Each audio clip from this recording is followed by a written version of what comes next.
Well, hello everyone, and welcome to a very special Tuesday night, a special live play edition featuring Gods of Metal Ragnarok and our illustrious reoccurring cast, who I have stolen away from Mr. Knoxweiler Burf because he is out recharging his awesome meter at the moment. I figured give him a little break. It takes a long time to come up with that much death in a overextended weeks and weeks amount of time. But none of you get a break because you get to play with me now. Hi, everyone. Good to see you. Let's all say hi, Yeah, it's good. Ivan. We're all muted. We're all We're all muted. used to like Hi, waiting Ivan. our We're letting you turn. have it. Hi, Hi, Hi, Ivan. Ivan. Ivan. Hi, Ivan. There I we forgot that go. Dad Ivan is Ready to here, so rock. we have to really switch how we think about our GM for tonight.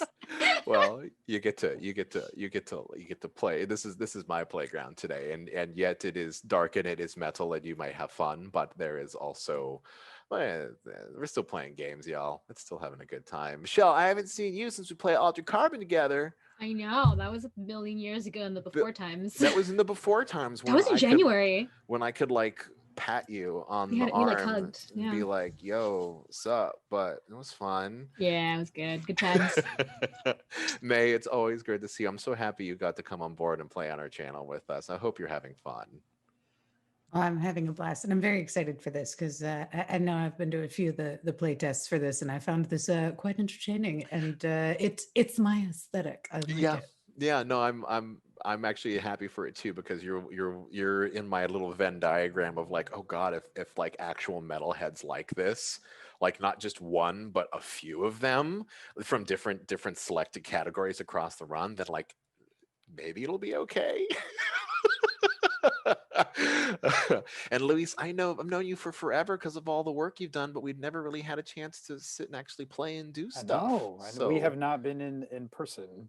yes, we've Actually, I haven't met anybody here in person except for Michelle and like from a distance. I you're the remote player, but isn't that all what we're doing now? Just being know. like remote friends. Hey, we're all a bunch of remote friends right now with our virtual backgrounds and our heavy metal attitudes. And Kia, yeah, you're like you've played this game more than I have, I think, at this point. So and I'm always happy to have you because you're kind of the baseline. You're going to help me explain the rules when I can't remember because the amount of times we've had to do the play testing for this. But yes, for all of you who might be confused who are coming in to watch Rag and Bone Man at the moment, we have a very special little one-off that we're going to be exploring today, playing the upcoming Gods of Metal Ragnarok, which is going to be coming to Kickstarter in early 2021. It's very much in development at the moment. And so as a result, I get to tell you that this game isn't done. There are holes. I don't have everything figured out. So enjoy the process of not only having to figure things out. And if it looks like that we don't have a rule set for some of these things, it's probably because that's the case in most situations. So, so I appreciate all of your patience out there watching and enjoying the content, as well as the patience of my illustrious players who I get to crash course you through this game. So those of you who may not know what Gods of Metal Ragnarok it is an epic heavy metal fantasy RPG. And now, what does that mean? Ooh, well, I will happily tell you. Um, it is an epic heavy metal fantasy RPG where players take on the roles of the demigods of heavy metal, born from the righteous angst of regular people.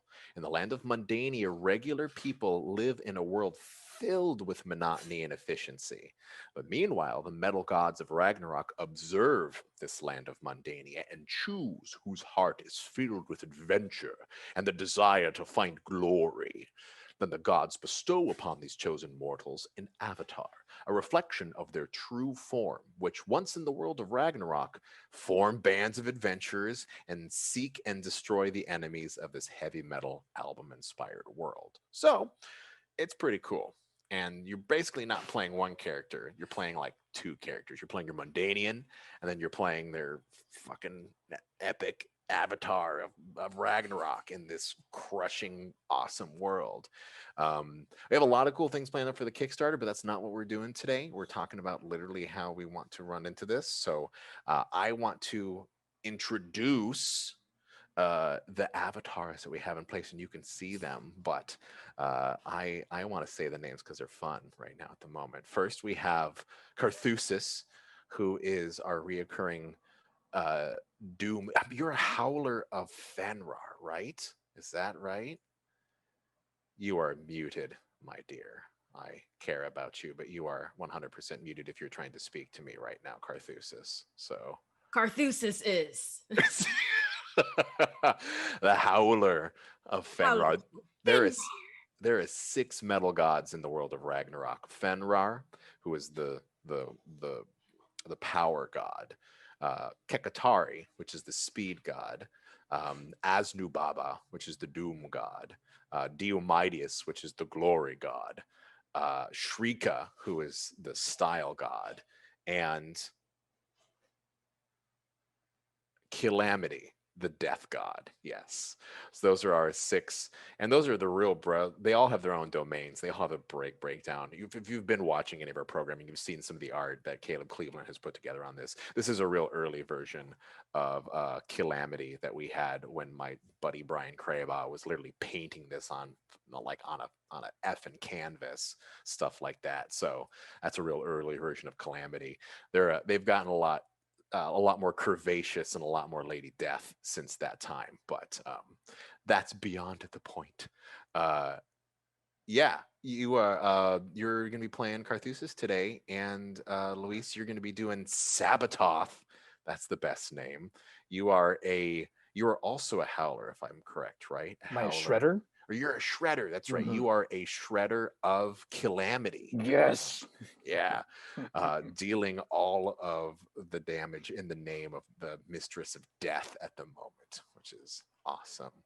Then May, your Glory Hammer today, is that what we picked? Oh yes, 100%. Glory Hammer, who is Brutalizer, right? Brutalizer of Fenrir. Did we pick Fenrir for you too? Yes, we did. So I'm just remembering now, but I'm going to put you on the spot real quick. Every character, every avatar in the world of Ragnarok has a gear like laid out. They have an outfit, they have an accessory, and they have a weapon. What is Glory Hammer's fucking repertoire? What is their ensemble look like? Oh, well, I believe she's got a lot of leather. Okay. A lot of leather jackets she keeps with a leather head to toe, stiletto boots, and her weapon of choice, if she may, a dual-wield axe. Dual-wield axe. So two-handed, double-bladed, dual-wield axe. Is there anything intricate, ornate? Like what makes Glory Hammer a demigod with this axe? Oh, she's quite skilled with it. And she does quite a few intricacies when she twists them. Back to the days when she used to do circus performances in her stage shows. Okay. So then with her Mundanian backgrounds inside of it, I'm interested to see what this Mundania is at some point. What tedium and suffering could you have inside of a circus situation? Or not. But so we have a leather outfit, so like a jacket, dual-handed axe, which sounds like a very proper brutalizer at this point, which is exciting.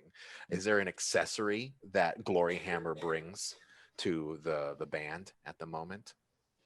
Ooh, a defined accessory. So an accessory could be your stiletto boots if you wanted to. It could be Carthusis. What's your accessory at the moment? Carthusis' accessory is a halogenetic fanny pack. Right. Like laid up. Actually, let's do this. Actually, because I feel bad putting you on the spot, Meg. I should have probably just allowed Kia to describe Carthusis for the moment because Carthusis has been visualized. So, Kia, would you just break down Carthusis for me? Like, what's up? What's up? What you looking like? Carthusis is huge, like a gigantic presence upon the world. wearing a galactic onesie, as in those old wrestling onesies, boots made out of wolves, and a cape made of piranha. Their instrument is an electric rock flute, just like those two fish in the song of the Little Mermaid. They can't play the flute, they can't play the harp like that, but metal. Okay, good. I'm glad we qualified that a little. And that instrument is also their weapon. That's a howler. That is what they invoke their howler magic through. It doesn't have to be an instrument, but they have chosen a pan. Carthusis has chosen a pan flute. Yes. So not a pan flute. It's an electric rock flute. Oh, a rock flute. I apologize. I will remember that to make that very distinction. I shall destroy you, Ivan Van Noy. All right. Yeah, let's try that later. So with that said, now Sabototh. What does fucking Sabototh look like, dude? All right.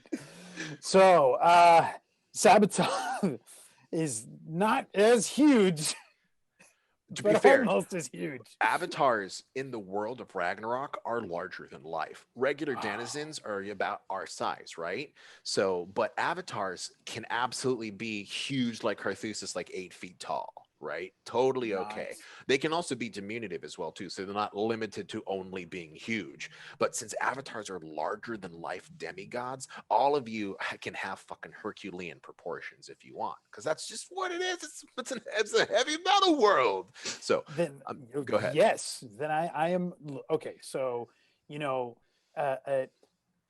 not as as tremendously huge, but I'm gonna say like 7 feet tall, and like my shoulder muscles have shoulder muscles. Yes. And okay. like, just like veins popping out, and like the blood is pumping through my body so viciously that you can see the veins kind of pulsate. The blood and the emotions, because you are a fucking howler of calamity. Shredder. And Shredder, that's right, a Shredder of calamity. And there is only emotions when it is coming to calamity. So, yes.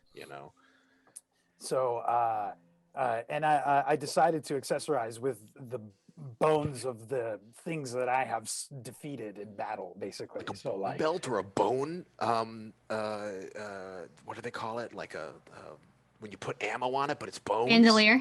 Bandolier. Thank you. Yes.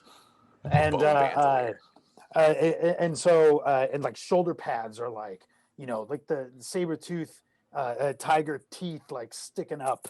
And I have a belt that's made of like a woolly mammoth tusk, and it's like reaches across. So my very torso. Primal. Sabototh is very primal. So. Yes. Death, calamity. Yeah. No, right. Okay. Can we talk about my weapon now or later? Please tell me about your weapon. He's so excited. I love this. I love Luis gets so excited like this. All right. So I'm a shredder, so I got a guitar. I decided to honor that, like, traditionally. But of course, it's made out of bones. Now, the saber-toothed tigers that I regularly hunt and kill, and then fashion into my outfits and my weaponry. So they're that part of the guitar where the body of the guitar, outside of it, like sticking out, are numerous saber-toothed tiger teeth. And in battle, I'll hold the guitar like a battle axe, and then I kind of fling the teeth out at my enemies, and they boomerang out. They shoot from the body of the guitar through the air, and they strike my foes, and then boomerang back to me with vengeance. I'm fucking super into this. You swing this guitar, and there's just teeth that fling out, and sometimes they stick into things, sometimes they don't. But no matter what, like even if they stick into you, you just pull them out and put them back on the guitar, and back into business. So that's awesome. I haven't heard of a boomerang guitar before, but I'm totally fucking into that right now. Boomerang guitar. So that being said, May, I'm going to come back to you because I want you to really visualize your epic heavy metal fantasy. Like, what is Glory Hammer? Oh, yes. Okay, then. Well, I still like the idea of her being normal size, not really too large, because she is just an absolute brutalizer. So I think it'd be real funny that she's the smallest one of the group and actually Awesome. the like most fighty. Yeah. Um, but yeah, she's got a lot of torn leather. Looks like it's shredded. Okay. And definitely a lot of bits and bobbles of metal spikes that kind of stick out in a lot of Awesome. places in a very David Bowie-esque kind of like Got a shoulder bit of a piece fan going. Yeah. way, Okay. but more metal, a lot of blood dripping from them. Is it real? Is it fake? No one knows. Most people are afraid to ask. Awesome, awesome. So is at this double bladed axe that you're holding as well too, since you have chosen to be diminutive, which I think is awesome, by the way. I think having you be the most subtle and demure, but also literally the biggest damage dealer is perfect at this stage. But what is this axe like ornate? Is it huge? Is it tiny? Like how does this complement you? Because I imagine Glory Hammer, and I want to know like how'd they get the name fucking Glory Hammer? You Oh know? no, it's quite large. It's Okay. larger than she is, quite frankly. Okay. And Sweet. the largest creature that she could possibly find and kill that she's taken down on her own is the skull that's kind of like emplaced in the middle of it, where the two bits Awesome. come out, and you can see, and she's got some onyx stone right in its eye. It just Perfect. catches that metal flame when she swings, it Awesome. shines. So she's got this creature embedded, one of her glory, like she literally has a glory embedded on this two-handed axe. That's awesome. And everyone's like, why is she called Glory Hammer when she's doing an axe? You're like, don't fucking ask her. Don't do it. Don't. It's not a subject we talk about. Yes. Well, great. Well, then together you are a band, like you are an adventuring band. You don't play gigs, you don't go and do, you're not musicians. Well, Sabototh is kind of, at least they have a guitar, and Carthusis has their rock flute, right? But you are not out to play little bardic ditties in the world of Ragnarok. You are an adventuring band who is out there trying to find the glory of Ragnarok and fight against the enemies. But sometimes though, that, these things don't come easy, and they don't come without a cost. So even though the concept of Ragnarok is this place in which glory and metal occur at every single turn, at the same time, there is a lot of elements going on that are part of just being in Ragnarok. And so that's kind of where we start our story. We start our story with you sitting inside of your hostel inside of the city of Noxturund. All right, Noxturund is the giant city in which the umbilical descent comes down. The umbilical descent is where all avatars from Mundania, they go through the umbilical descent and then come out onto the giant skull mountain that leads into the foothills of Noxturund. The entire city is built around avatars, and as a result, this is the one place where the whole city structure is centered around avatars and them coming and going, and a part of it. So there are a lot of hostels in which avatars can go find rest, get sleep, rent them out until either somebody dies or gets kicked out, whatever, right? And oh my god, we never described Michelle. I I was just gonna did that let you as well keep going too. and then interrupt you later. Yeah, no, you know what the fuck, Hexus. That's Yeah, fine. You can start this your is story. no, I don't want to start it. I don't want to start it anymore. I want to know what Hexus looks like, because this is something. This is not an uncommon thing I've done in the past, but I'm going to own up and say, maybe we give Texas you. does not care if you introduce me or if you don't introduce me. I don't care about your mortal things. I exist. I do not need the admiration of the internet or of the GM who forget who is playing his stupid game. I am, and so I shall always be. Am and always will be Hexus. So with three X's, So I many think. X's. You need three. Two is not enough. You need a three. Vin No, Diesel knew what he was doing. no. I want to know if it's because you are that extreme, or if there's something else going on with Hexus as well too. It just kept Uh, writing X, and I hit the key too long, well, so like three turned up, and that's the name I stuck with. It's perfect actually, because you say it doesn't matter if I'm introduced or not, because Hexus they follow Asnubaba, if I'm correct, right? The doom god. The only thing that Asnubaba cares about is the beginning and the ending of all things. They don't care about the in between. So am I right there? It's true, and for anybody who tries to interrupt with the lives of mortals, I try to make sure their end come a little quicker than probably what they thought was going to happen. Bring them to Asnababa quicker. That is perfect. So what does Hexus, as a follower of Asnubaba and another fellow howler, at this stage, what do they look like? I have a very long hair. You can't tell if my hair or if it is hair from all the souls and the people I've killed who have done me wrong. Sometimes I collect the hair. People don't really seem to like when I scalp them, but you know what? I figure the dead. Who is So going your to use that hair is hair? an amalgamation of different colored hair everywhere? Yes, you can't tell where my hair begins and their hair ends. It's just a long flowing hair. Right, It's very, right. very glorious, like horse mane. Very nice.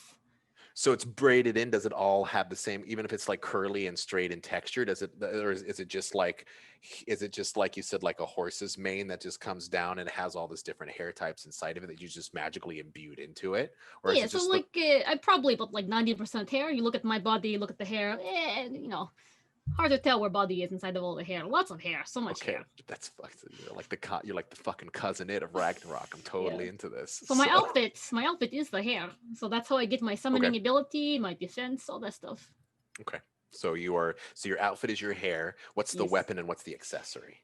Weapon's very nice. It's a lance. I call it my siren lance because it's very long, has spear tip on the end for fighting. Da da da da da. But the best part about my ranged weapon is that when I strum it like harp, the screams of all the dead souls of those who have killed. It's a very nice, take a soul who's not doing nothing, give them job if they like it. I like it. Yeah, it's a good way to keep the dead occupied and make sure that that they can collect unemployment after they're done. So Yes, yeah. yes, give them something to do. Okay. And is this the same? Is this the same boat with the accessory as well? Like, is the lance that is also a strummed harp in the same boat, or is there an accessory that exists inside of this hair suite? Oh yes, underneath here, but secret. No one really know about this one because it's hidden. Is a spine. It looked like it go behind my spine, but actually, it's the spine of alligator I killed because he was being a very bad boy and eating lots of villagers. So took that thing. But guess what, alligator? Very fast. So give me speed boost and also somehow allows me to connect with dead and I can do summon crowd with this. Okay, so Hexus has a hairsuit with an alligator spine hidden. Again, it's been a naughty one. You don't necessarily have, you have your reasons for not wanting to show it There's out. a lot going on back there. My hair hides secrets. And then I'm sure it hides lots of secrets, right? And then at the same time, you've got this siren lance, which you basically it sounds like you just look like a hirsute walking around with a lance. And that's, if I don't know about a fucking avatar, that sounds like it's it. a look. When the wind pick up, my hair go all over the place. It look really cool. I look like flying around with hair, like a Medusa. It's cool. All right, glorious. Well, now that I haven't forgotten anyone else at this stage, we will hop into this ridiculous story that we're getting into. Yeah, we're hanging out at your hostel. You basically have paid up, for a place to put your junk. And like I said, there's a ton of these little hostels that hang out in Nox Truand at the moment because avatars come in, they need a place to sleep. So may as well turn a little bit of space and turn a little profit and make sure an avatar's got a place to put their stuff. Because that Umbral Descent is basically bringing in a bunch of homeless bums every minute or so, but they're demigods, at this stage. So you want to take care of them, right? Anyway, you're in your hostel because at this moment you've heard that your manager, Ratatat, who you found, a couple of gigs or so back, he's been taking care of you at this stage, helping you find leads on some, ancient relics, artifacts, adventuring, bad guys who might be, terrorizing small towns like alligators, Hexus. Basically, it's really hard when you're out working and getting and defending Ragnarock in order to find new work. So people, denizens like Ratatat, they have taken up that role of basically helping avatars find the path of least resistance to the most noteworthy opportunities inside of the world. So you had heard Ratatat had sent you a little urchling with a message about a potential gig, and you could tell from his writing that he was really excited about it. But it's been hours of waiting inside of your hostel at the moment. What's your lounging of choice, Hexus? What are you doing inside of your hostel at the moment? Look for that mute button. Okay. I decide to go down to tavern and make a little nest of hair of my own hair of myself, and I have a lounge with a nice jug of wine. Listen Well, to the crowd so go by. Solo by. So your little hostels like this tend to have taverns underneath them, so that's totally easy. You're just downstairs having a drink while you wait for fucking Ratatat to show up. Basically, is what I'm hearing.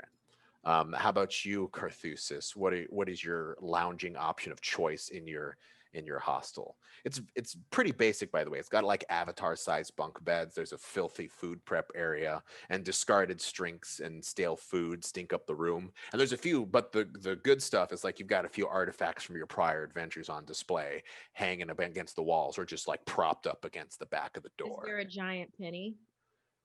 There should be a giant penny and a dinosaur. There can absolutely be a giant penny. Is it like a Mundanian penny that like has like a Yes. head? Yes. It's just a giant fucking This is a penny in the Batman room. reference. This is Batcave right here. Okay, cool. Yeah, there can be a Giant giant penny penny and a T-Rex. and a T-Rex. Yeah, in your Batcave. Okay, I'm fine with it. Yeah. Are you shining the giant penny while you're waiting? Carthusis has taken up baking. Baking. It's currently pulling out of the oven 150 pepperoni and dragon pizza rolls. Like a pile. Good. It's like a bowl of fucking dragon meat pizza rolls. Okay, dope. Good routine. You're stoking the fire. It's keeping it hot, but you know the little flame spirit that you put inside of there's real tired, and you know you don't have to go down and actually get more wood to be able to put into it, but it's doing it done, and it hates the smell of pizza rolls, but it's doing its fucking job because that's what it does. So, and how about you, Sabatoth? What are you doing inside of the hostel? I'm like just pacing back and forth. I'm just like ready for like some fun, and I'm just using like the wall opposite me, which is right over Hexus. Hexus sitting down, but there's a wall behind Hexus, so like a couple feet above Hexus's head is like my like target practice for my my fling shot, my saber-tooth fling shot. All right. Sort of boom. Then I'm running over there and getting it, then running back. Like a puppy playing fetch, pretty much. That's perfect. With himself. With yourself, yeah. And Hexus is like hearing it as like dust occasionally like dribbles down from the floorboards. Yeah. And then as soon as I smell the pizza rolls, I'm gonna head over there. Because pizza rolls. Mm-hmm. So fuck yeah. How about you, Glory Hammer? What's your lounge of choice at the moment?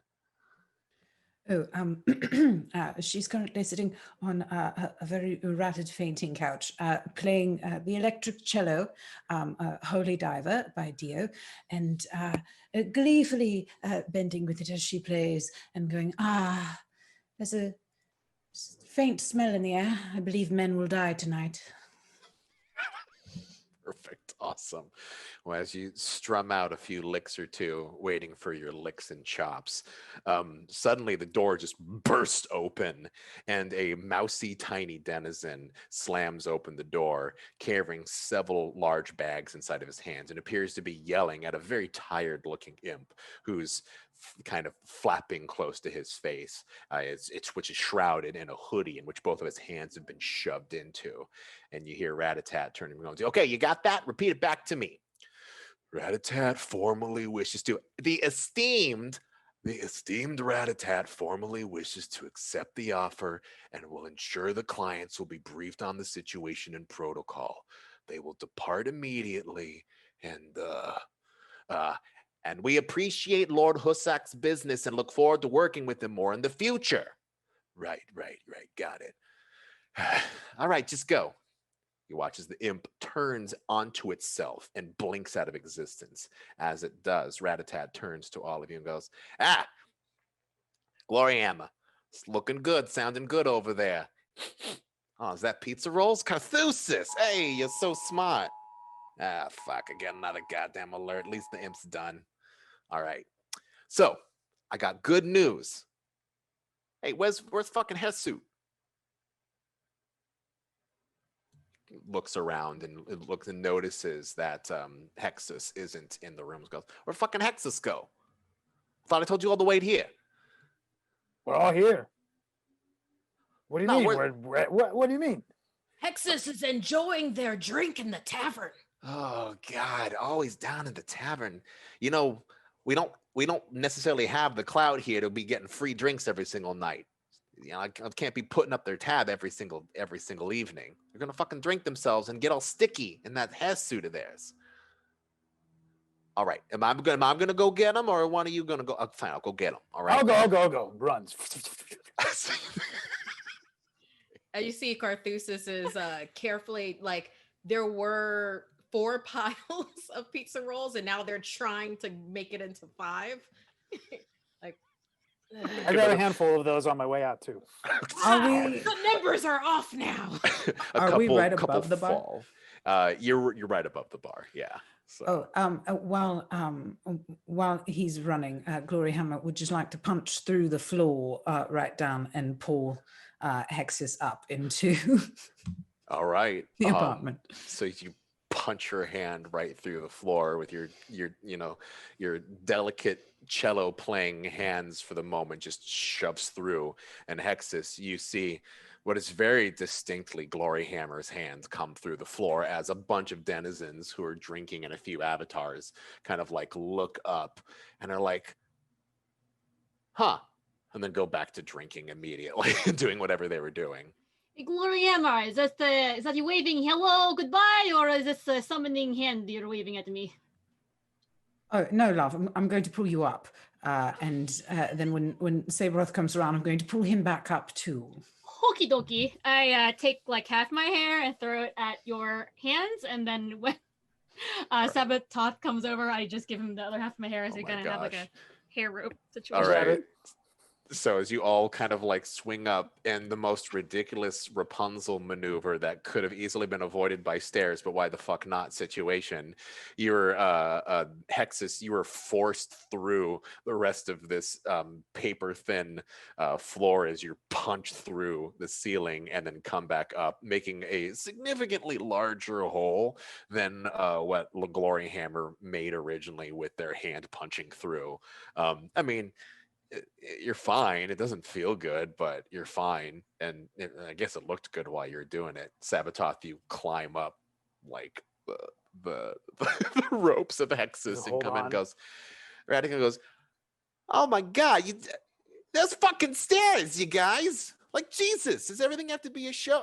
Your avatars, It's what am I very saying? important to have a very good entrance and a very good exit, Make them want more later. Presentation. It's everything, dear. Presentation. Ratatat like looks down through the coast and goes, "Hey, yeah, no. Yeah, they're good. They're coming in, right? They're working on their exit routine. It's pretty great." He kind of goes and takes like the penny, the giant penny, and like boom, flaps it down so that it covers the hole where it is. And then like Ratatat steps on and goes, "Okay, so I got good news. I got fucking great news. I landed you all a gig over at Lord Hollicks's place." Eh? Yeah? Okay, let me explain. Lord Hollisk is the biggest wig inside of Nox Tarund here, okay? His house, Hall House, every single year he hosts this amazing ball. It's called the Lords of Asaron ball. It's inside. It's like up into the inner part of the city, coming down from the fucking spiral or whatever. Now normally it's booked out way ahead of time, but your boy Ratatat here got an inside scoop that Lord Hollisk is looking for additional security, and I managed to get you in last minute just by catching in on it. I happened to be at the right place at the right time, talking to the right people. Now, the main security for the night is Angel Witch. You all know Angel Witch, right? Wait, are we security or are we the music act? What the fuck you talking about? You're not music. No. What, you gonna play the fucking Manical King to death? No. You're there as security. You're fucking avatars. I don't want you playing music. That's what bards do. Okay? They sing about avatars doing things. All right? I don't want you talking, singing anything other than just being awesome and making me look good for Lord Hollisk. And when I look good, you look good. Right? Will we get a fruit basket that does not consist of melon? Oh, and is Angel Witch like a sandwich, but with like angel food pasta Oh inside my of it? That sounds God. amazing. I would do a job for this one. Yes. Oh, if you weren't so good at what you did, I would have shoved you all out of the door ages ago. It's like you just came down from the mountain or something. Angel Witch, they just slew the warlord Dordagon over in Blighthold. Everybody's talking about them right now. Everyone wants to know what happened over at Blighthold because the whole regime changed over there right now. Just being associated with them is a huge win. People are going to talk about how what's your band name, by the way? What's your adventuring band group called?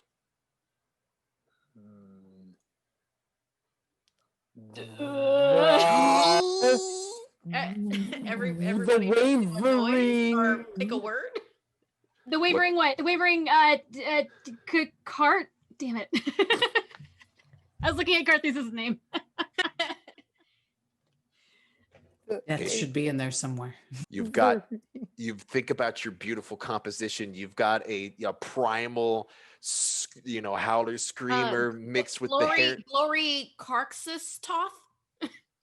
How about you could because if you're gonna have a front, if Glory Hammer is kind of be your front, you could basically be called Hex Glory or the demons from beyond.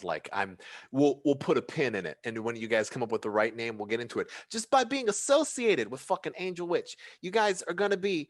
It's gonna be a huge win. All right, so you're welcome. When's it start? Well, that's the bad news. Is it's tomorrow, and I got to get you guys cleaned up because they have a pretty well, you're not looking like you really be going to a ball right now, especially not the Lords of Asaron. But we're gonna have to get ready now. We're gonna have to go down and take care of things so that you can all get ready and be able to get up because it's not a small climb to get up to where Hull House is, and everyone else is gonna get bone griffins to ride on, but we gotta hoof it. What? Now, any questions? No, not really. I just kind of thought, we are all powerful avatars imbued with the power of with something cool, and we cannot fly. It's kind of weird to walk. Is like lame. Well, if you've got a bone griffin in which to haul up in some peg like a night pegasus or something else, but we haven't figured one of those out yet. All right, and unless you've got some artifact like hair hiding inside of that fur ball you got over there. We do not speak of things hiding in my hair. I'm just saying, unless you got something to bring you up, because Hull House is literally floating. All right, it's not like you just go in. It's one of the most secure places in all of Noxterund. You either walk over on a bridge that they choose, which is how we're getting in, by the way, or you fly up. So, and right now, Lord Hollisks is flying his VIPs up there. We can always take one of theirs when we're there. And then we got some of those griffins, that bone griffins. That'd be kind of cool. You want to go get a bone griffin before tomorrow night? I mean, if we can. I mean, VIPs need security too. We fly up with them on their bone griffins. Oh yes, and it's a very fancy entrance. I like the sound of that. Can we put a bone griffin in all of our riders from now on? I would like to insist that we only travel by bone griffin. And fruit baskets that do not contain melon. And only green M&Ms. Okay, look, the fact that I even got you guys this Like Lord Hullisk isn't some, some local merchant that's hanging out over by the Everblight or something like that. Like Lord Hullisk is a big goddamn deal. He owns all of these hostels that you're sleeping in right now, and all of the registration houses that all the avatars come in.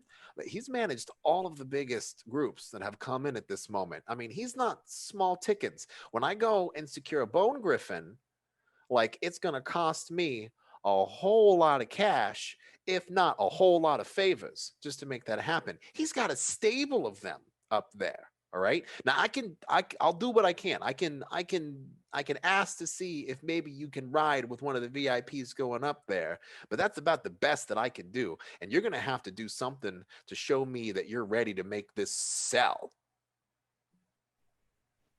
Wait a second. Wait. So wait, this guy with all this power and money and stuff, he does what you do for others? Oh yeah, yeah. If I only could be as good as Lord Hullisk is, yes, he is literally Better version of you. he is the ultimate version of me. And if you're thinking Ah. about moving over to him, No, yeah, good luck. All right. no, I'm not. I was not thinking about that at all. Yeah, that's the thing. I'm getting you, Lord Hullisk, right now. So Okay. so I'll tell you what, I'll do what I can to go, see if I can get you to ride with one of the VIPs. Maybe Angel Witch. I'll go talk to his manager and see if maybe I can get you to ride with them. But even that's a tall order. In the meantime, why don't you go and see if you can make friends with Angel Witch or, some other VIPs that are coming that night. And then, I'll let you know before tomorrow morning. It's around evening of the prior day, by the way. So you're pretty much at the end of the day. So you could either get an early start the next morning from where you are, or you could go and try to, work the night scene in Noxtrund a little bit as well too. But okay, just wanted you to keep in mind, just so you're aware too. The whole reason I'm bringing you, that I could even slide you guys in at the moment, is that well, the Manticore King found out he wasn't invited, so he could come crash the party, and they don't really necessarily want to deal with him at the moment. So that's the one thing I was told to keep in mind in you, is like, if you see Manticore King, you got to eject him out. God. That gives me a great idea on how to decorate the other side of my axe. Oh, this is going to be lovely. I feel like these balls are going to be swinging. Right. Now, he throws the biggest balls of them all. In fact, he's got the biggest balls of them all. So, and I like big balls. I've heard that somewhere. Yeah.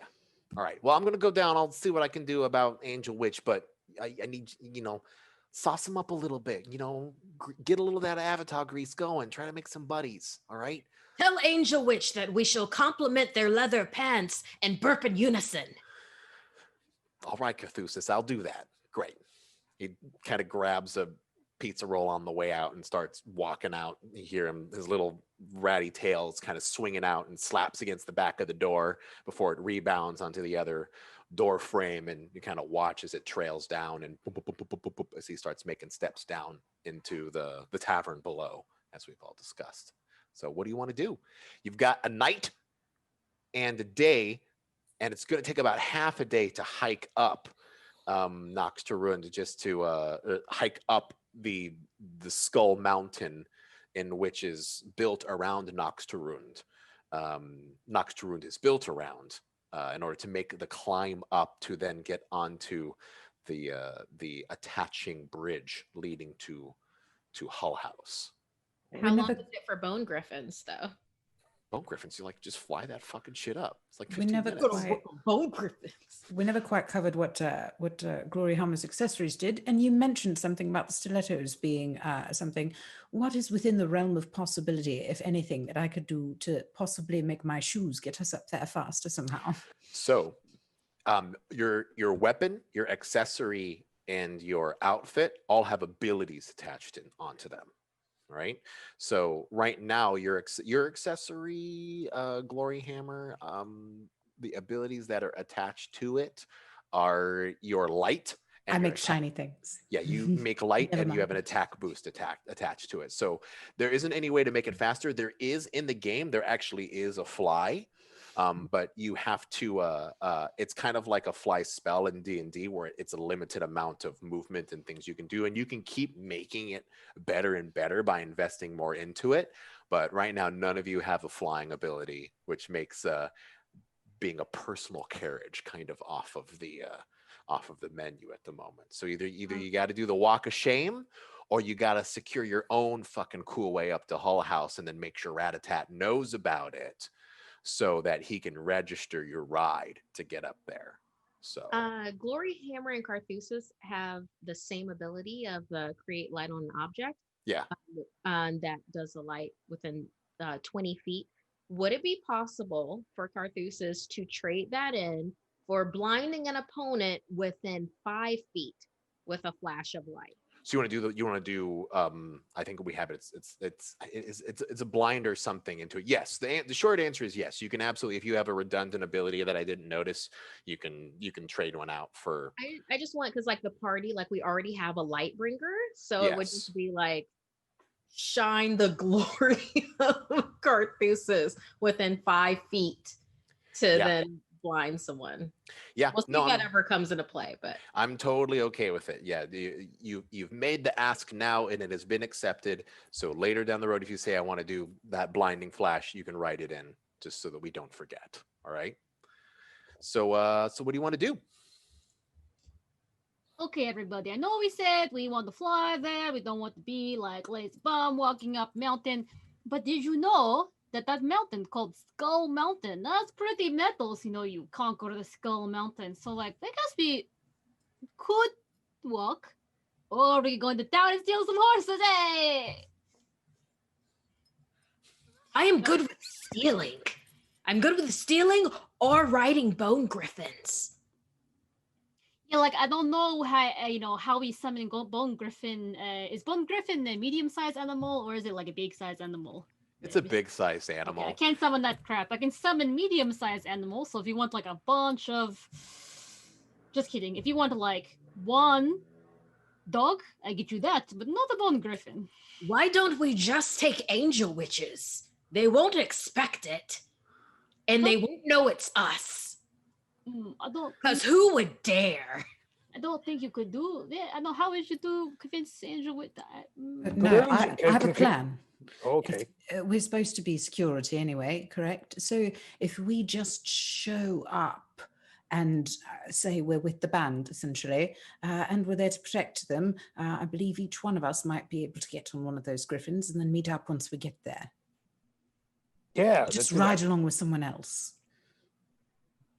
and look menacing.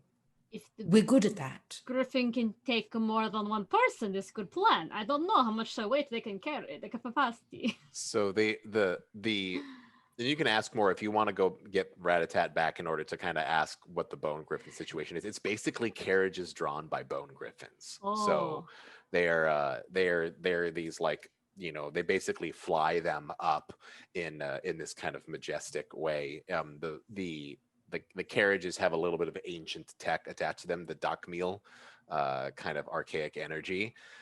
But you know, they normally come from the stables and they come down to pick up their quarry, and they fly back up to Hull House.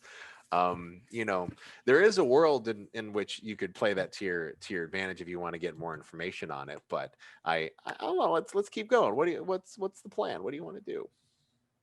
is it possible for Carthusis to do a roll to see if last night's blackout drunkenness might have been them doing a legend smith type of deal where they were securing pre-masquerade ball party with Angel Witch tickets for everyone? So you mean last night's blackout binge fest or Yeah. tonight's Last night's blackout? blackout binge fest to secure tickets for tonight. That sounds like something you could have done in the past, but probably didn't know about because you didn't know you had this gig until just a few minutes ago. But the night is young. So let's go to the party that's happening now. Well, I was like, Yeah. so would I make a roll for those tickets, or would we just So go? you're what I would be interested in doing, and I'm again, this is not a cause and effect thing, Carthusis. If you want to go downstairs and drink and legend smith your ass off and see what comes out of her as a result to it, sure, yeah, you could totally do that. Do that all fucking night if you want. If you specifically want to go find out where Angel Witch is, because you don't really know where they're staying right now, then that's an option as well too. You could also go and try to like find out if Angel's Witch is partying tonight and where they would be partying at, and try to make something happen there as well too. That via legend smithing, where it's just like, Angel Witch wants to party with Glory Skeletons. Is They that the may or may name? Is that not your know it. name? Is that what Oh, you're gonna yes. do? We Glory are- Skeletons? Glory Yeah, Skeletons. that's Michelle. I'm sorry, Hexus named us Glory appropriate. Skeletons. All right, cool. Glory Skeletons. Okay, cool. Yeah, I mean, at this point, I think it's very reasonable to go down. And so here's the deal: you could legend smith and make a big deal out about it, but really finding out where Angel Witch is staying and/or partying at would 100% be a schmooze roll. So you can legend smith to talk I- about how fucking amazing Glory Skellington is downstairs all day. But if you want to get information that's schmoozing. I schmooze as well as I legend smith, so I have no problem schmoozing. What if we Okay. do both? Same number. You can do both. Like 'Cause- Sabatoth, do you want a legend smith while Carthusis schmoozes? So we want. I think it's good to find, to get Angel Witch, eventually find Angel Witch, and then kind of, join forces somehow, and that way we can get up there with Angel Witch. But what travels faster than us on our feet is word of mouth. So if we can kind of like make ourselves seem, really cool, maybe word of mouth will travel to Angel Witch about What's going on? All right. Yeah. Well, sounds to me like you're gonna go start a party downstairs. Oh, So Sabatoth, why don't you? So what's your legend smithing right now? What's your skill wise? What's your skill? The number 3. 3. So Let's schmooze. what you're gonna do is you're gonna take 3 dice, 3 d4s, Mhm. right? And Carthusis, you're gonna schmooze, so you can do this as well. You can do this taking your ability. You know what to do. Hexus Gloryhammer, are you gonna kind of watch and see what happens at the moment, or do you want to take your own approaches to this situation? I'm gonna watch. All right, cool. Can I help Sabatoth with the schmoozing? You can schmooze yourself if you want to use Okay. your schmooze stat. So I'll do some schmoozing of my own. okay. Now I will say, because mechanically I like exploring this option. If you're both schmoozing, you can choose to harmonize if you want. Now, harmonizing basically means that you both do your own dice rolls, but any feedback or successes, which are called tributes, that both of you receive can be shared amongst you. And the reason that's important is because if someone gets a lot of feedback and you want to share the lows, share the failure, so to speak, you can do that. And you can do the same thing with your successes to both be involved narratively into it. You're not combining it's kind of like almost you're combining your dice pools and rolling it out together, but you've got to distribute all the successes and failures appropriately, if that makes sense. Got it. Okay, let's do this thing. Great. So am I schmoozing or legend smithing? Oh, that's right, because you are legend smithing. So Hexus, if you're Carthusis. schmoozing, you'd be Okay. schmoozing with Carthusis at the moment. Yeah, sorry, got confused. It's okay. My bad. So Sabatoth, yeah, fucking roll up legend smithing, man. Start this party. Boom. A 4 and a 1. Okay, 3. so you got 1 tribute and Mhm. 1 feedback. So on your sheet, I want you to mark a feedback. All right, you're gonna hold on to that for later. It's gonna come Sorry, back to you. just checking in real quick. I thought they had a 3. Wouldn't that be like they had a 3 in it? So threes don't count for anything unless you only have 2s and 3s. They had a 3 in skill, so wouldn't they roll 3 dice? Yes, you did roll. He rolled 2 dice. He said a 4 and a 1. And a 3. A 4 and a 3. So wouldn't he get one A more 4 dice? and a 1 and a 3. Yes. Oh, I'm sorry. It's all good. I misunderstood. Yeah, it's absolutely fine. So 4 and a 1 and a 3. So you got 1 tribute, which you can use to. I mean, for me, it's like this is your narrative win, right? Like, I want you to use your tribute to tell me how like it was a party, downstairs, Sabotage, I want to tell you to tell me how you turned it into a fucking party. Oh, what? Okay, so downstairs there's still the hole in the ground, right? Yeah. So I jump through, I like dive through the hole, and I land in a split. And I pull my guitar out and I just shred on it a little bit. And then I just, I jump up onto the bar and I just grab a keg and start like pouring beer into my mouth. And as I start to go from one person at a time and just like pull their head back and pour beer into their mouth. All right. And just stop. Stop. Are you saying anything? Are you, because again, legend smithing, are you pumping them up with words, like talking about the glory skeletons? Yeah, so the glory skeletons are they're gonna drink you, they're gonna feed you, and they're gonna bash you tonight because tomorrow night. Rip your hair out. Yeah, and that's in the good way, because I mean that's the thing, you have to you're basically saying, glory skeletons are gonna party with you tonight because tomorrow we're gonna be up in fucking Hull House, taking care of Lord Hullisk, but tonight we party with you, fucking random tavern downstairs. That's right. And that's so, and everyone's this like, is the pre-party. These guys are gonna be at fucking Hull House. That's awesome. Yeah, let's drink, let's do this. And go into it. Now, Carthusis, Hexus, schmooze that crowd. Grab your D4s and roll it. I was gonna just start. Carthusis' mouth is full of pizza rolls. There was 1 4, a 3, and 2 2s. Oh wow, 1 4. So no feedback, but Okay, I have a 4 and a 2. 4 and a 2. Okay, so both of you. So what you said, 1 4, Carthusis, right? 1 4. Okay, so between both of you, you got 2 tributes, right? Okay, cool. So so you can hear this Hexus too. Carthusis knows this a little bit, but just so you know this, you can continue to build better narrative successes by spending tributes. Like the more tributes you spend, the more narrative successes you get in a situation like this. In combat, it allows you to do more abilities and more damage and things like that. But in this case, you can build a narrative success, or you can take a tribute and you can bank it in the tribute pool, which is basically like a community bank account that all of you share and can potentially pull tributes from in the future if you want to. Oh, I like that one. Sounds nice. So the question is, do you want to spend 2 tributes to get like a really badass schmoozing success right now? I see. Or do you want to use one and bank one? Saving things is stupid. We must spend everything we have now. I agree. Live in the now. Tomorrow's dumb.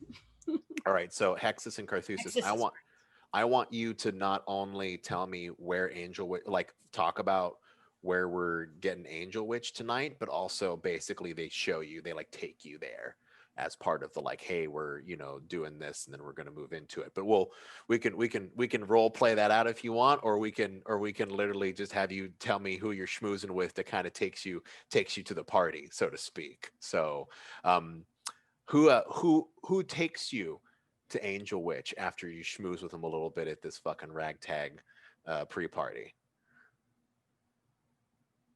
I noticed at the corner of my eye the small man boy that they call Jesper. He's Angel Witch's little assistant boy, and I know he often is sad. He all has a lot of job to do, not very important.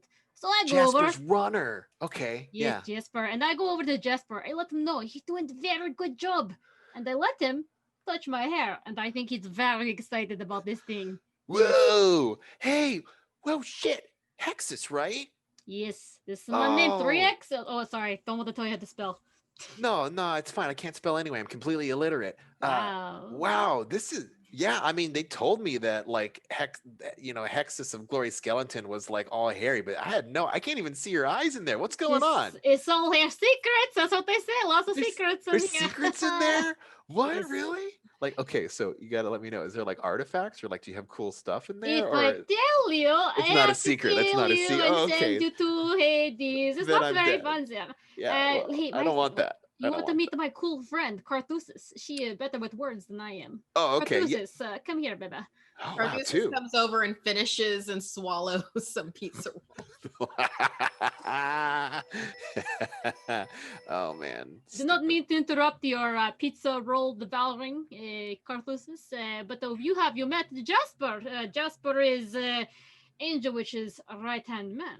I wouldn't say that. No, I just mostly go and get them whatever they need in order to do the gigs. But I mean, there's a couple of us. You know, we're fans. We want to make sure that they're taken care of. So you know, I do what I can, make sure Yes. they're happy. Yeah. I appreciate your sentiment, your posture, and that you smell like bourbon and brine.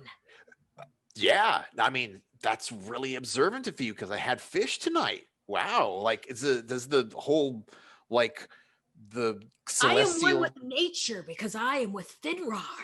Oh yeah, no, yeah, I fuck yeah. smell the fish, the sea, and ocean on your breath. Yeah, fucking raise your fist up in the air, Fenrir, right? Finrar! Yeah.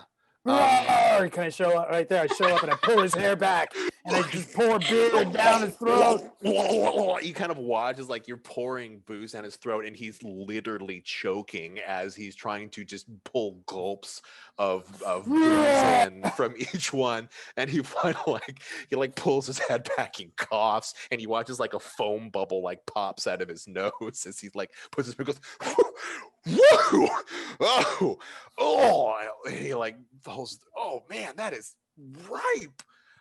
Nice. He holds his fist up in the air and like the Fenrir salute again and calls it back. And it's like, yeah, like let's fucking drink. Let's do this.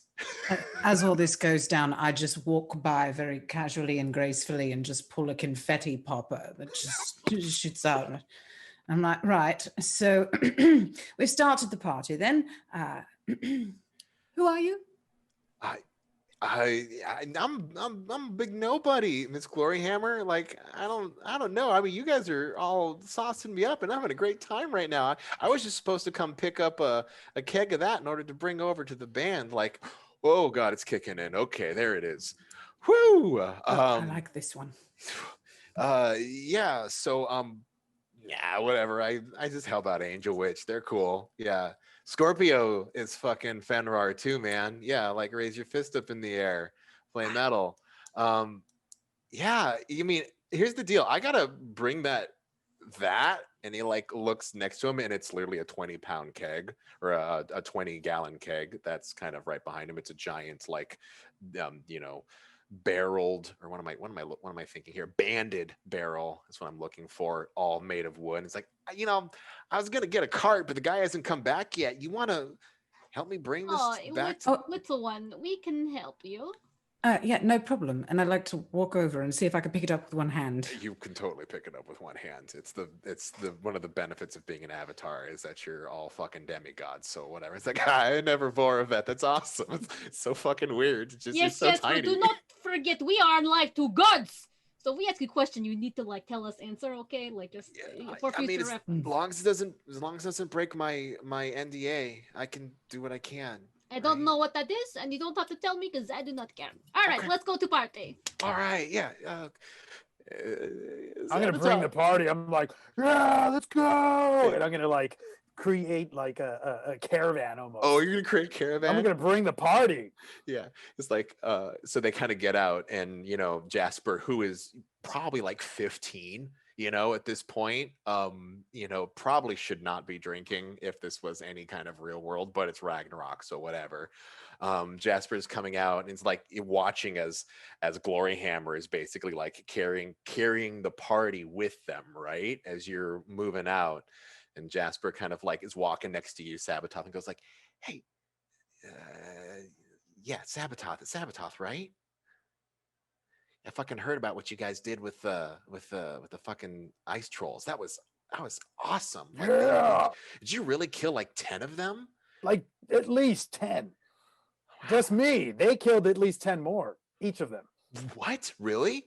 Mm-hmm. So it's what, like 15? Look, and I take out my guitar, and there's like on the top are the teeth of the troll. Oh my god!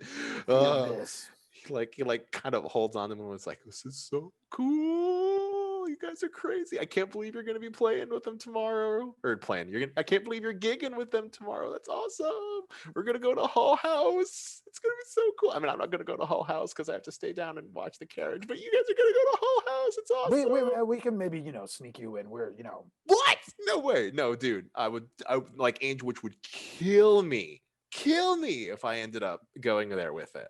just don't get caught. He's- You can he- hold my guitar for a little while. he like grabs it and it sinks under the weight. And he's like, I just wanted a ride, but he's like holds it, and you actually watch as one of the saber tooth teeth that's on the bottom of your sweet guitar, like as the weight drops, you actually watch as one of the teeth like sinks into his femur for a second, and he pulls it out and he's like, oh, okay, yeah, it's cool. As he walks forward, went through and is holding, and you can see like a trail of blood is like going down his leg as you're walking the party, just taking it to the next round. And a few minutes go by as Jasper like takes you down a couple more streets onto one of the main street and shows you another one of the big. It's one of the big party houses. Noxtrund is full of them because this is just where, like, imagine like Sunset, like where the Rainbow and like the Viper Room and all of those areas, like it's just that times 1,000, but for all these fucking avatars. And he goes, okay, we're going in to the Goldenrod. Yeah. He points it out. He's drunk. Looks like he's kind of maybe getting a little faint from blood loss here, and he goes, Sabotage, I'm good now, man. That's great. He kind of heaves it back. Can you take it back now? Yeah. I pick him up too, so he can, He flops over. It's like, yeah, this is the best night ever. So you guys barge into the Goldenrod, which is a little more upscale than where you were beforehand, but it's much, much, much bigger. Like, we're talking like, rodeo bar size kind of square footage.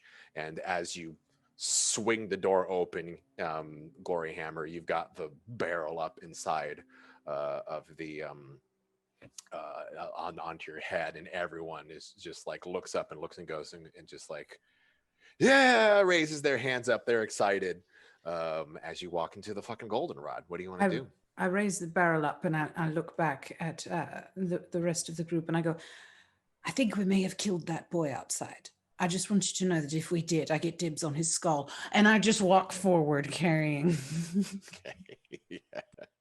So you all walk into Goldenrod, and you're seeing it's a giant fucking place. There's 2-3-tier seating on the side with steps coming down. It's kind of like if you were to make an amphitheater or like a stadium into a bar. It's not as big as a stadium, but it has that kind of a layout where it's just tiered lines coming up, and it's just one giant hoop that all of the bar services in, with like a pyramid of drinks that are just laid out in the center of it. So Jasper kind of like goes up and kind of like flops his head back and like looks around dreary-eyed. Can I try to do pharmacopoeia on him to heal some of this damage? Yeah, sure. You can do some pharmacopoeia if you care about him enough to patch him up. Well, it's not that. It's that he might not be able to give us the information that we want. It's definitely look a little glassy-eyed at the moment. So Yeah, I've only got one in it, so. And it was a 4. Oh, cool. Awesome. All right. So Nice. do you want to tell me how you patch him up so that he's not bleeding anymore? There are a handful of pizza rolls left. Okay. And they've congealed a bit, so there's more stopping power and less heat irritating a wound type of a deal. If I hear you correctly, are you mashing the dragon meat pizza rolls together to make a paste and then wrapping it into his wound at the moment? You are absolutely correct, sir. Okay. All right. So he doesn't even really register the pressure because he's so kind of drunk and lightheaded at the moment. And he looks down, he like first and goes, oh yeah, that. Okay. So Angel Witch should be in the upper tier in the box seats. That's usually they have a regular place. I think it's the Dragon Box. Yeah, yeah, that sounds about right. Uh, cool. And you guys go and continue to like look around. You can see there are like in a stadium, you would see there's glass box seating, like private rooms that have, darkened windows up in the top areas on the outer circle of the glory of the goldenrod as you're kind of coming in there. And you do see that well, actually, let's make a notice check. Let's see how easily you see. You can all do it if you want as a harmonization, but I want to see a dice roll. If you all want to notice. Is this considered a performance pool? This is considered a performance pool. Yes. Oh, because I get an additional D4 in performance pools. I just read that on my character sheet now. You get an additional D4 in performance pools if you are injured enough. So where that health track is, if you've been injured enough, we actually in the game, the more injured you get, the more bonuses you get. Oh, the small O. Got it. Oh, that's really cool. Okay. Yeah. So let's do normal one then. I got a 4 and a 2 for Glory Hammer. A 2 3s and a 2. So I'm only interested in 4s and 1s. Okay. Unless you have no 4s and 1s. Nothing. So you have no 4s and 1s? Hexus? I got 2 1s. 2 1s. Okay. So since you're all harmonizing, you can distribute your feedback and tribute accordingly since you're all doing the same check.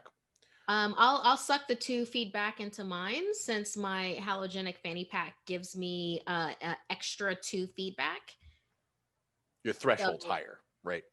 I'm sorry? Your feedback threshold is higher, right? Exactly. It's 2 higher, so I will suck those 2 into my personal feedback. Okay, cool. And Sabatoth, did you want to contribute or are you good? I contributed. I rolled 2 2s, so nothing. So you're a wash. Fancy. And Glory Hammer? I just 1 4. 1 4. Okay, so you got the 1 success needed to see. Wow, we're bad at this. It's not just the D20. Roll 20 messing with us like usual. We are. It's outbreak rolls. It's like our entire rolls just have to be lower. Well, Glory Hammer, do you want to describe to me what this box looks like and kind of, I started it off a little bit, but I've teed it up. Do you want to take it home from me? Oh, let's see. How big is the box supposed to be? I mean, you tell me. It's a VIP box that's inside of a high scale tavern at the moment. Okay, then it's rather large, and it is absolutely covered with the sheet metal on the imprints on the inside. There's lots of stripper poles about, and all the little platform stages light up with this wonderful, vibrant red light that flashes to the beat of the music when the go-go dancers are dancing.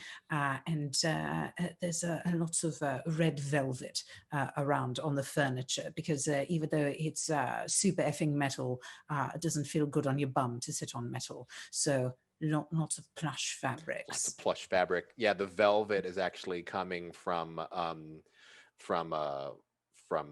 species of lizard that is out where the moshes of darkness are, and they're pretty hard to get. They call them like they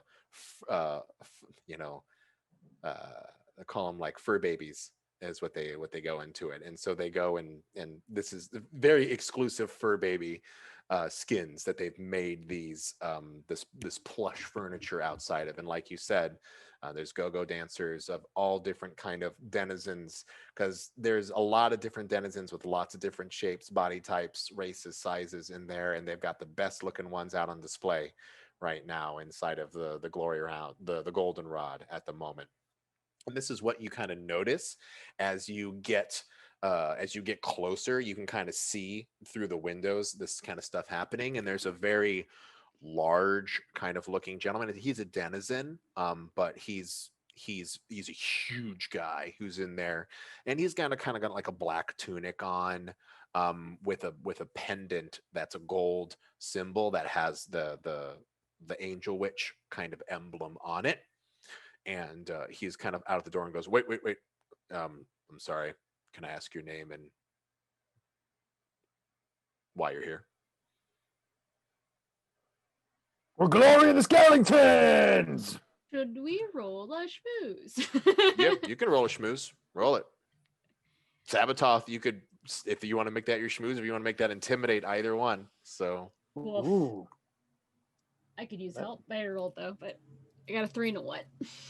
okay, so you're going to mark that feedback. It's Yes. going into your pool. So, Yes. Intimidate. Could I actually help with a stunt roll by chance? If when he does that, I start swinging my axe around to like add a bit of performance to it. well, it's very clever, but it's not really what stunts used for. It's mostly used for like doing parkoury crap at the moment. So, Sabotage. I'm sorry. When I do see intimidate, that actually may not be a skill. In this case, it would absolutely be like either feelings, schmooze, or It's definitely feelings. I am like pumped up and I'm trying to infuse that into this person. okay, yeah, because feelings is like you wanna know what you want to keep this mood going is what it sounds like. All right. Oh yeah. I got a 4, a 2, and a 1. 4, 1, 4, 1, 1. Okay, so mark your feedback. So, but you Now- got the 4. So you kind of like, even a Sabototh who's had more than a few drinks on him, you kind of are seeing that like this bouncer usually just has to deal with fans all the time. Like he doesn't really get avatars who show up at his boss's door all the time, and if they are, they're like he knows they're coming because they have an appointment. So this is not he's not in his comfort zone right now because he knows what even shitty avatars could probably beat him up. But he's definitely taken a couple of little guys down on the ground, but you can tell he's nervous and he keeps kind of like looking at your shoulder because you're clearly carrying a dude as well too. So And I plop him right down in front of him. Jasper like looks and goes, I'm gonna pull his hair back and pour beer down his throat too. Because the bouncer. Sure, why not? Okay. So the bouncer like kind of like grabs your arm as you're pouring the beer, so you don't pull his hair back, but he kind of like takes a gulp before he pulls it. No, hey man, No, it's good. Just it's the best beer you've ever had. no, it's so he like cups in. It's like, okay, I'm on duty. Hey. He goes, Right, and right, he kind of like touches his pendant in front of him. Goes, hey boss, I got some avatars out of here, and Jasper's out here as well too. Do you mind coming out? And you kind of watch as like he steps by and goes, it's cool guys, party guys, just stay off here a second. He kind of like picks Jasper up and goes like, what the fuck, Jasper, what'd you do? And Jasper then goes like, party man, partying with Glory Skellington. Yeah, they're playing at the Hull House tomorrow with the gang. And the guy who turns and goes, do you, like looks at you and goes, did you get Jasper here loaded? Yes. We not force anyone to do nothing. We just do our regular party times. And sometimes people get like real inspired. That's not our fault though. It was an exuberant greeting. I mean, he kind of like looks at you and goes, yeah, kid need to loosen up a little bit. Good job. He kind of like puts his fist up in the air, kind of like give you a little bit of a fist slam. And at that point, the door opens up and you kind of watch as this striking, tall, feminine figure kind of walks through the door with shocking white hair that's covering a just a thin, very bony but very intimidating presence as you kind of see this hair pulled back, and there's these golden bracelets that are kind of these coins, these bracers that are like lined up her arm, and almost like even though they're fitting loose, they fit perfectly along her entire front, almost like they're being suspended there by some kind of magic. And she's got a deep V-cut blouse in front of her with a belt that has this like shining, and it's actually illuminating this, going between red, blue, green, and black over and over again. And her eyes are full glassy black, like completely gone, no pupils, anything. She kind of opens up and goes, Jermaine, is everything all right? Oh, Jasper. Oh, what can I do for you all? I point at the barrel of beer that Gloria's got. Like, Oh, Jasper. Did you go and make some friends to bring us back our mead? Or, or Hellhammer's mead, at least. And Jasper goes, We Yeah. are glory skeletons. Oh, Glory Skeletons. Sounds familiar. I'm We've not. come bearing gifts. Oh, well, thank you. Well, come on in. May as well enjoy it all together. Kind of watch as like the barrel is laid up and then things are moved into there, and like this again, this just white-haired black-eyed woman just kind of brings you into a, like you said, it's a huge VIP area. There's 4 other people laid out on the couches that are there and at various states of partying. All of them are female, and all of them seem to have a similar kind of motif of just shocking white hair. But there's one just beast of a woman who's just kind of sitting with her feet up on the back on the top of the ledge, and her head kind of laid down, like touching the floor at the moment, as she seems to be holding onto a pole arm that's kind of like leaning across the front of her. And she's just like she's kind of watching as one of the denizens who's in a go-go attire is like pouring a pitcher of something down their throat at the moment, and goes, Ladies, the mead has arrived. As she kind of walks in and goes, Seems that Jasper has made some friends tonight. He's brought them in. I'm sorry, what was your band name again?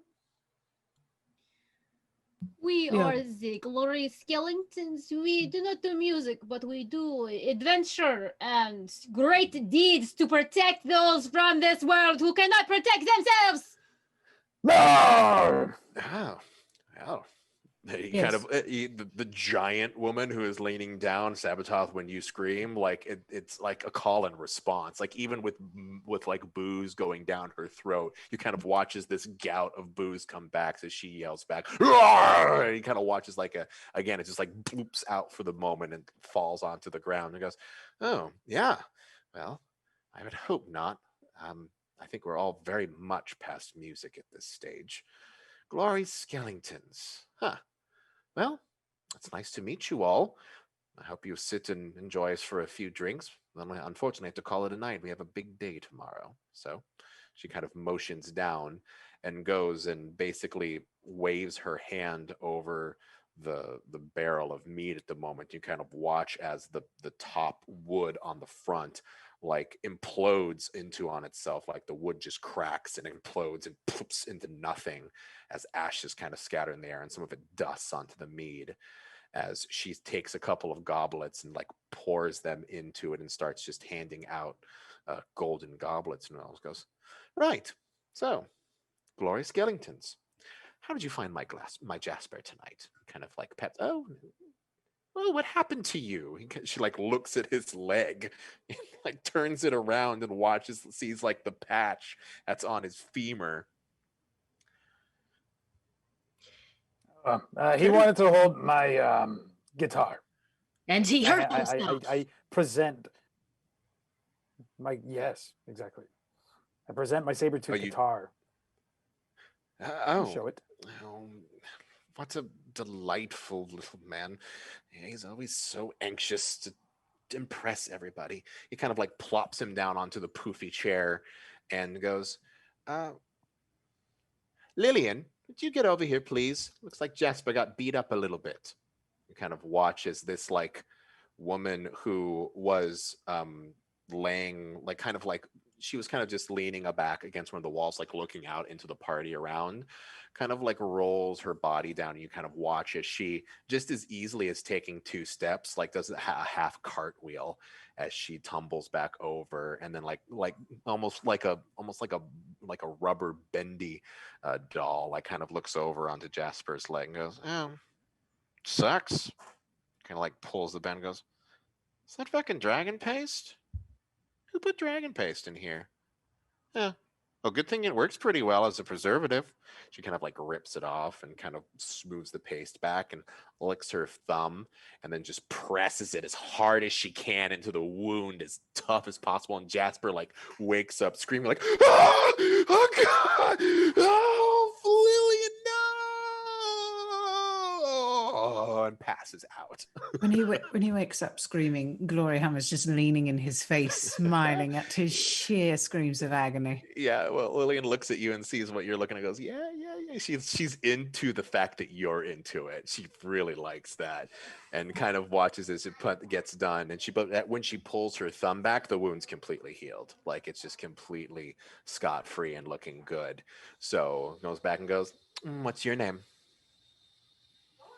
Looking at you, Glory Hammer. Oh, Glory Hammer. Nice to meet you. Good night, son. Oh, Glory Hammer. I like your axe. Oh, that's Very- what they all say. Yeah, it's double-sided. I get that. I guess that's better than one, right?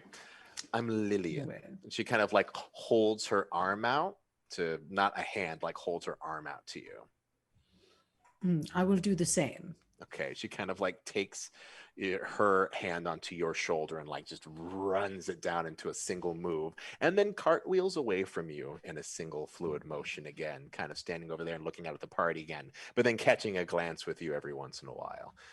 Oh, isn't that nice? Lillian always making friends. Well, so you want to tell us about why you're here, or maybe you're just here to share stories with us? The tall, like striking, white-haired woman kind of looks to you and sits and sipping her goblet. Yes, we are here for a offer for you that you cannot refuse. Probably, I guess. You cannot refuse because we refuse to accept a refusal. Oh, It sounds real stressful for a person we are giving an option to, but we would like to offer our services to help you and your very large bands to help transport you in a safe way to the feast at what's it called? The Lord Holocaust. Yeah. The Hocha. Because we too are heading there as well, and we thought, we could go together with this other renowned band, and how nice it would be. I'm sorry, if you're looking to do a co-pro, we can do some kind of co-promotional out together, but you're gonna have to get together with our manager. Unfortunately, he's the one who kind of puts together all of the collaborations. Carthusis is immediately going to go into legend smithing the glory that is Glory Skeletons. Okay, yeah. I mean, if you want to start putting it down and start Carthusis-ing it all over this area, like by all means, go for it. Legend Smith up. Right. Let's see. I see where you nerfed me. All right, this works. I like that we don't need an encounter to use all of our skills. We don't have any Like a battle in the bank, right? Oh, I spent all of that way back. One fell. All right, new one. So far I have, oh my gosh, why do I keep using this die? Ooh, it is. So far I have 2 4s, a 2, and a 2. Okay, so I've got 2 4s. Okay, so 2 tributes. Do you want to bank one or use both? What? No. We're gonna legend smith the crap out of this. Of all the glory and the origins, that is Glory Skeletons.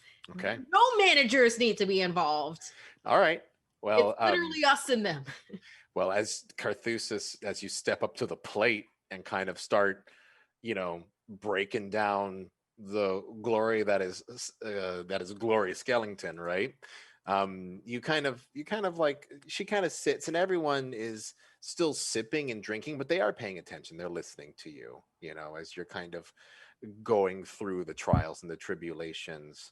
So, are you regaling your prior tales leading up to your current efforts? Like, what's the absolutely. Okay. That is completely what's going on. Both of these tributes are Okay, so one tribute is past tales, so it doesn't have to go really in depth. It's like the highlights, the The progression up teaser to this trailer, point. right? Exactly. It's like real quick trailer. And then the second tribute is of this now and where they will be 3 months from now. So like Okay. that talk. Yeah. Well, by the time you're done legend smithing and pulling everything out, you kind of watch as Lillian, who hasn't been paying attention to Carthusis, has just kind of been sizing Hexus and Sabototh and Gloryhammer up, like just giving them all looks and giving more looks to Gloryhammer than the rest of the band. And then, but the big woman who's been sitting and looking at it has just been enjoying, like wide-eyed, like showing with some appreciation, especially some of the big battle stories that you're talking about. Just kind of just nodding in appreciation. And then when you finally get to the point where it's like, and we will see you tomorrow as we are joining you in Hull House, bringing safety into Lord Halisk's estate. You kind of see as the woman who, again, glassy black eye, you can't tell if she's been looking at you or not this whole time, but she's just kind of been at least paying attention into your general direction. She kind of lifts her head back and goes, "Oh, I see. Yes, you should have just started with that, Carthusis. You'll be joining us tomorrow for Hull House, so you're the additional band that the Lord has booked with us." Yes. Oh well, it's a pleasure to meet you all. Sounds like you've had a wonderful time here in Ragnarok with all of us. And with that, we will take a short break, and you guys can come back and we can talk about how you want to move together with Angel Witch, and then we will lead on into Lord Halisk's party. Sorry, Lord Holisk's party.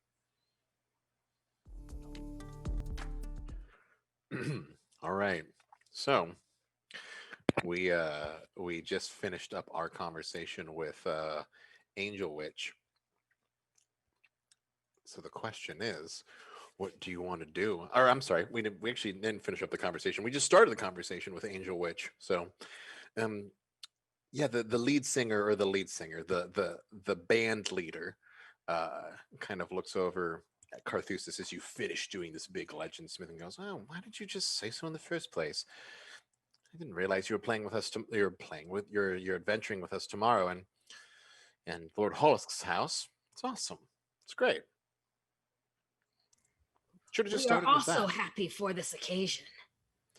No, well, that's fine. I mean, I still not in. You said you wanted to accompany us to the party. Are you not getting a ride up into the Hull House? It's because you require extra security. We are.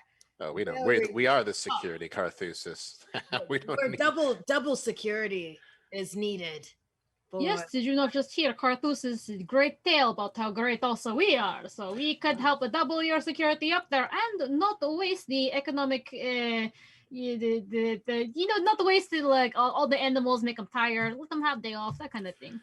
Oh, you don't need. I mean, it's fine. I mean, yeah, we obviously can't be everywhere. It's a big house. We can't be all at one place at the same time. So I'm happy to help.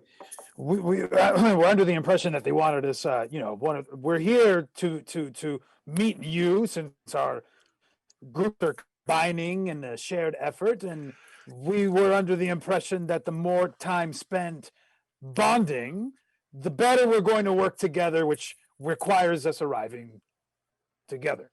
Oh, all right. So you just need a ride then. Is that what I'm hearing? And becoming need better friends along the way while riding together. Also, that's And yeah. She kind of like, and I do the motion, but she's pretty emotionless with her glassy black eyes as she kind of looks forward and goes, all right, well, just needed a ride. It's fine. But all right, well, you brought the booze. You have the drink.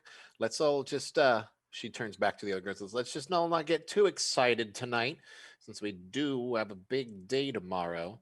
Lord Hollisk has a big house, and last year they had a fucking Lich Lord come in, so we don't want to do anything like that.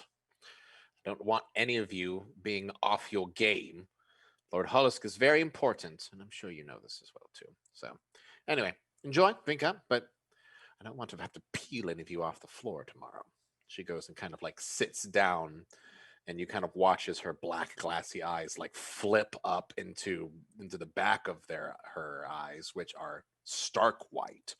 And the as she kind of like goes into this meditative trance as like the a big woman kind of like rolls out of her seat and goes, don't let Dimmy just give you so much shit. It's fine. You want to fucking ride in you need to ride up? We can handle you. It's all good. Let's just fucking drink up tonight, because tomorrow we could all die. I mean, that's just like every day, right? Like, yeah. She kind of like lifts her hand up in the air and kind of slaps Sabototh again with the same kind of fist bump, the Fenrir fist bump, and kind of like just comes around and just goes, all right, cycle them through, ladies. And watches the go-go dancers like descend from their dancing and walk out through the main door. And then a new set walks in and starts putting on a show. And yeah, I mean, you guys fucking party with Angel Witch for for a while until I guess the question is worth asking: how hard are you going to go at it tonight with them? As long as there's one of them left standing and drinking, I will be standing and drinking with Fair that enough. one. Carthusis does skydiving bowling with them. Skydiving bowling? Yes. Can you describe to me what skydiving bowling sounds? You know, looks like when people skydive and there's like that big target that you have to like hit, like that, but it's filled with bowling pins. And like literally, if you just land somehow while you've been drinking inside that target, you'll get a strike. You'll Okay. get them all down, but you have to just land inside that target, which is actually pretty generous. So skydiving bowling. All right, so skydiving bowling. My gut's telling me that in order to make that happen, you guys are going to have to leave the goldenrod at some point and then go commandeer some type of means in which to do skydive bowling in Nox Tarund. So I was picturing that they were big baller enough to have a slingshot device attached to the building where you would literally just be this is something the slingshotted goldenrod in the air. offers. Oh, is that what you're saying? This is something the goldenrod offers as part of their experience? Uh-huh. It is VIP. VIP. Okay, yeah. So Is I the guess- rod the slingshot? I guess the big woman at some point like rolls her shoulders and comes up to you, Carthusis, and goes, "So you ever been fucking skydive bowling before?" I have not, Let's but fucking. I will. Yeah, you will. She kind of grabs you by the shoulder and like hups you, like chucks you, but also mid turns you, like gives you a half turn to kind of get you front and center, and then gives you like a joyful push as you guys go out and walk up to to an attendant who he's a denizen. He's just like a guy who's kind of just sitting with his slumped shoulders and he's got his hands down. He seems to be like reading like Pulp Fiction or something like that. He's just going into it and goes, two ladies, we doing this? Okay. We are. Okay, all right, let's go. He kind of like opens the door up, and as you open the door up, you kind of watch as one of the slingshots has already shot off. You just watch as you hear screaming, just as something just flies up into the air and goes.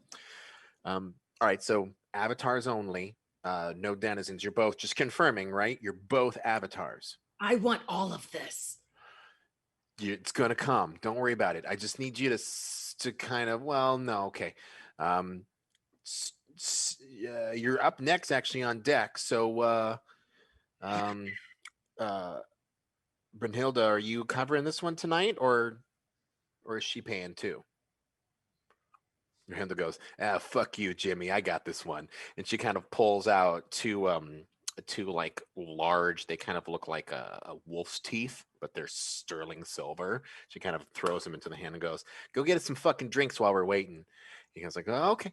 He kind of walks down and you and Brunhilde kind of wait as you kind of watch as the the next avatar is being pulled down.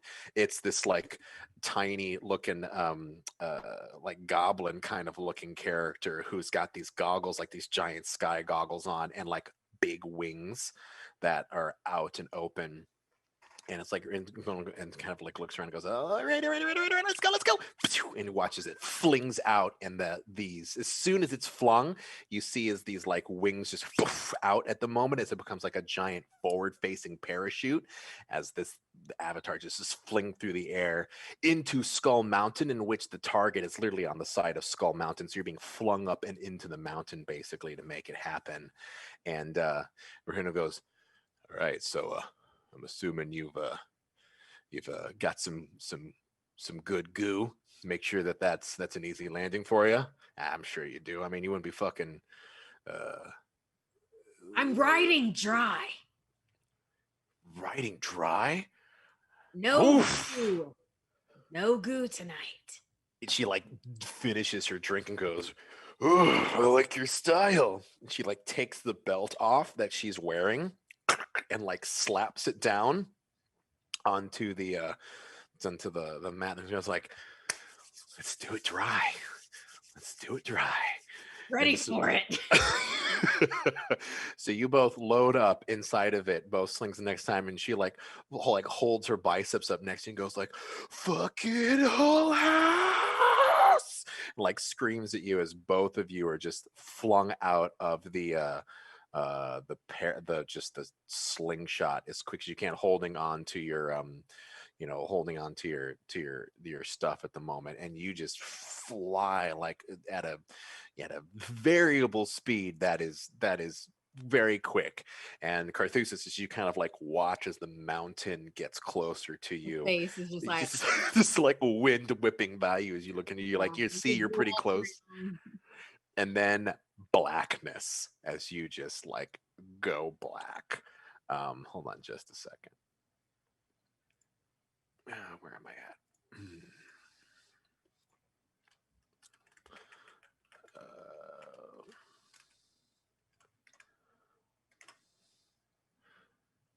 Thank you. Okay. So as you fly forward and you wake up with Brunhilde like bloodied, like she's just got like blood running down the front of her face. She kind of like picks him and goes, oh, yeah. Yeah, you got it. You got it.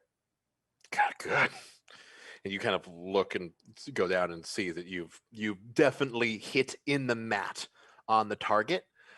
Take 5 damage on your meat stack for riding dry. yeah, because I have no idea what the goo thing was. I was like, no goo needed. Yeah, so They go ouch there. Huge. But Brewhandle like grabs your arm and like lifts you up. Everything fucking hurts, Carthusis. Everything hurts. And you kind of watch and goes, all right. She kind of like puts her arm like under you to kind of grab you and move you forward, and goes, let's go find Lillian for the second part. And stumbles kind of back as you both like go back into the VIP room. Sabatov, who are you still up with? I I was hoping to drink with the drinker, but I think the drinker was taken from me. Yes, yeah, your buddy. Is that so? Are you out, Yeah. or are you still just waiting for them, waiting Wow. up? Who else? Who's the second drinker? Well, yeah. So there is there's Lillian, who I think is asleep by now, and then oh man, I actually already forgot my front lady. His name already. I think I called her Dimmy. Yeah, Dimmy. Mm-hmm. She still just seems to be in a meditative trance, like completely zoned out. And then Lillian's out, and Brunhilde is like coming back with Carthusis at the moment. And the fourth member hasn't really shown up yet. They've been like, there's been a weird like, how do I describe it? It's a giant steel box that hasn't been opened at all. but it's just been there kind of the whole night, and no one's really come back out of it at the moment. So, Oh, yeah. I'm gonna knock on that. Okay. What? Who's in? Who's in? What are you doing? I'm working on shit. Who the fuck wants to know? There's a drink waiting for you out here. Yeah, I can't hear it. As like the one of the panels of the cube slide back, and you kind of watch as this diminutive the goblin lady that Brunhilde was talking about earlier, with kind of the big goggles and kind of like looking and goes, I'm fixing my fucking wings, but here, I'll take a drink. She All kind of right. like she kind of drags it down. It's as big as she is at the moment, but she goes, no, put it there, hold on. And she kind of like steps out of the box and immediately grows like 3 sizes as soon as she's like out of the box, and kind of comes out and grabs a drink and goes, yeah, I need a little break anyway. Cheers. What's your name again? Cheers. Sabotage. Ah! Oh yeah, brr, cool. Yeah. Nice to meet you. I hear we're working with you tomorrow night over at Hull House. Yes, indeed. What do you do for the band? I'm the amp lord. It's my fucking Ah. gearbox. This is Mhm. it's where I make sure everyone's got the stuff all neat up and tidy. Hey, that's a nice little thing there. He kind of looks at your guitar, goes, yeah, those teeth break off or something. I take it and I swing it at the wall just to show him the teeth. Swing at the wall. He watches the teeth just ting ting ting ting ting ting. Slang goes, ah, yeah. Usually when I see a guitar, I expect someone to just have it smash or be like a axe or something. Good outside of the box thinking there. She kind of like goes and digs up into something and goes, well, here, thanks for the drink. Let me hook you up.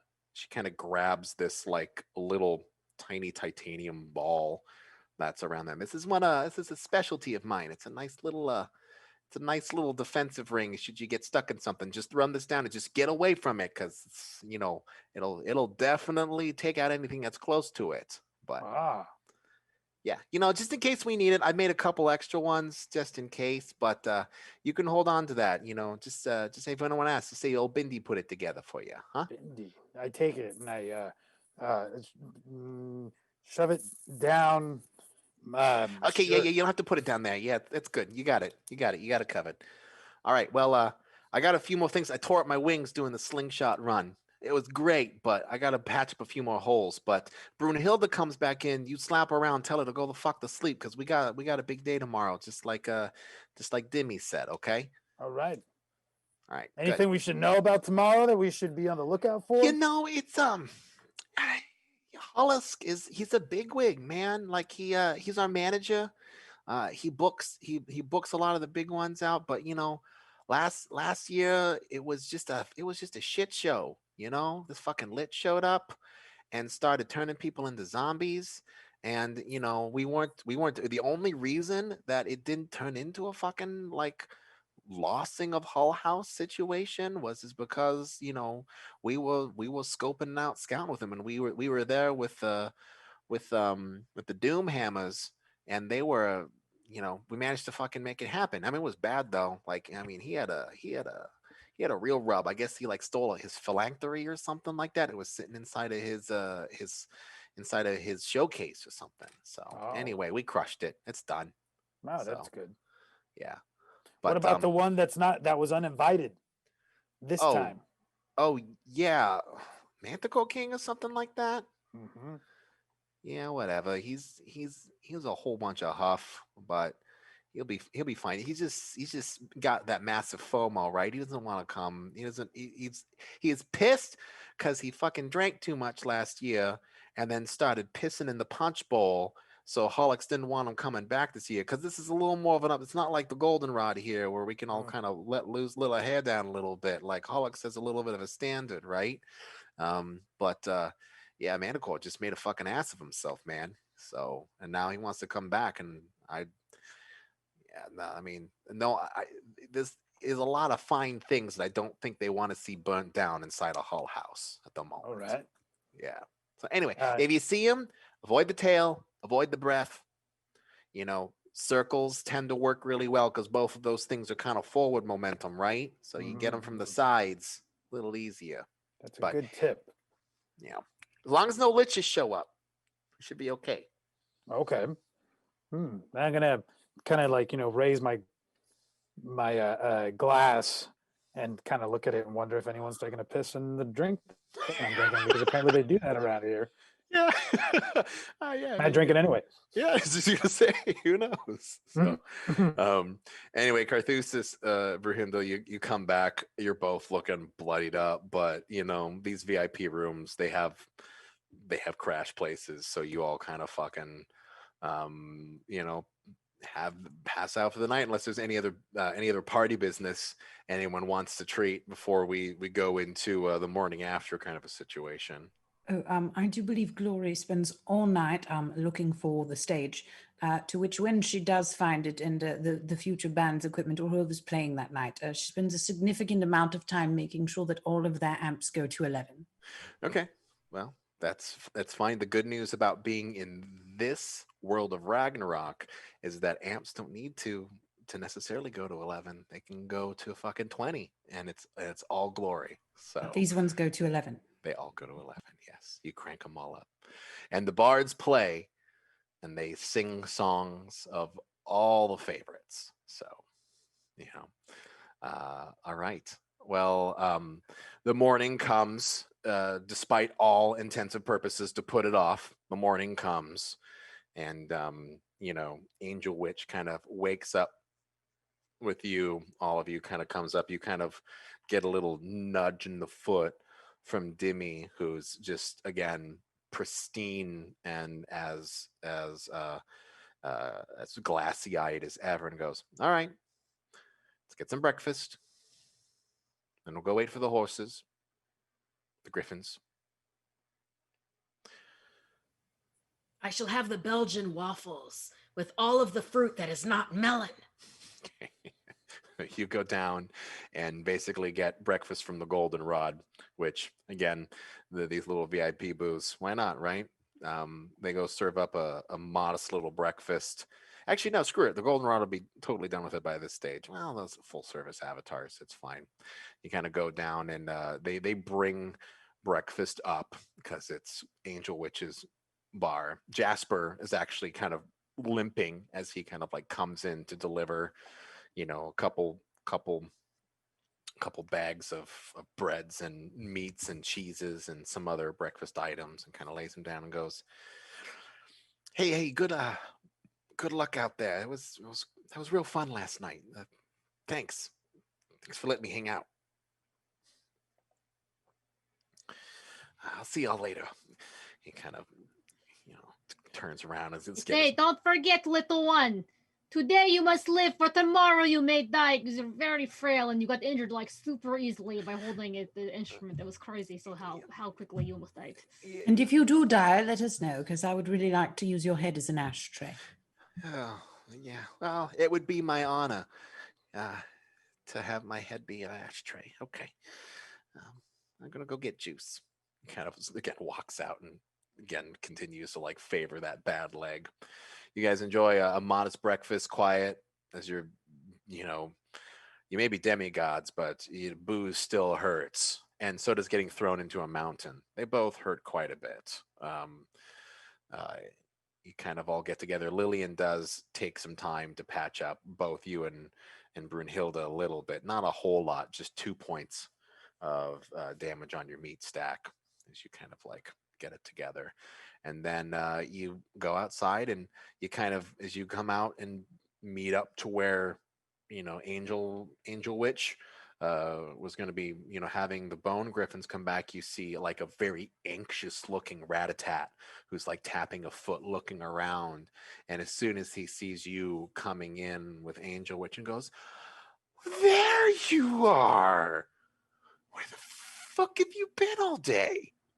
It was true, we maybe forgot to send you a note, but hey, we're all here in one place. Worked out well. We have right to the gig, so everything good, Mr. Okay, well, Well, great. That's great. I'm glad to hear you all figured out and you managed to take care of it with your buddy's angel witch. So Well, don't did you worry. find us right with Bone Griffin? He was like looking at the four pairs of horses that he has that he's holding on to at the moment. Goes, no, Oh. but don't worry about me. I guess go enjoy your born right, right? Have fun. He kind of I like start. battled a mountain and won. Yeah, you What? look like it, Carthusis. You look like hell. I hope did the mountain win? Because the mountain looked like it won. I won. And there is no mountain that could tell you otherwise. Okay, all right. Well, just don't die up there. All right. Let me know how it goes, and give Lord Hallex his best. All right. Like you said, you getting good with him. He kind of like leans in conspiratorially. You getting good with him, and we'll get some of the best gigs. All Hey, right. listen, we already doing networking like you always talking about. We hanging out with Angel Witch. We're gonna ride up with them, and that was all us, buddy. No manager help needed. We're killing it.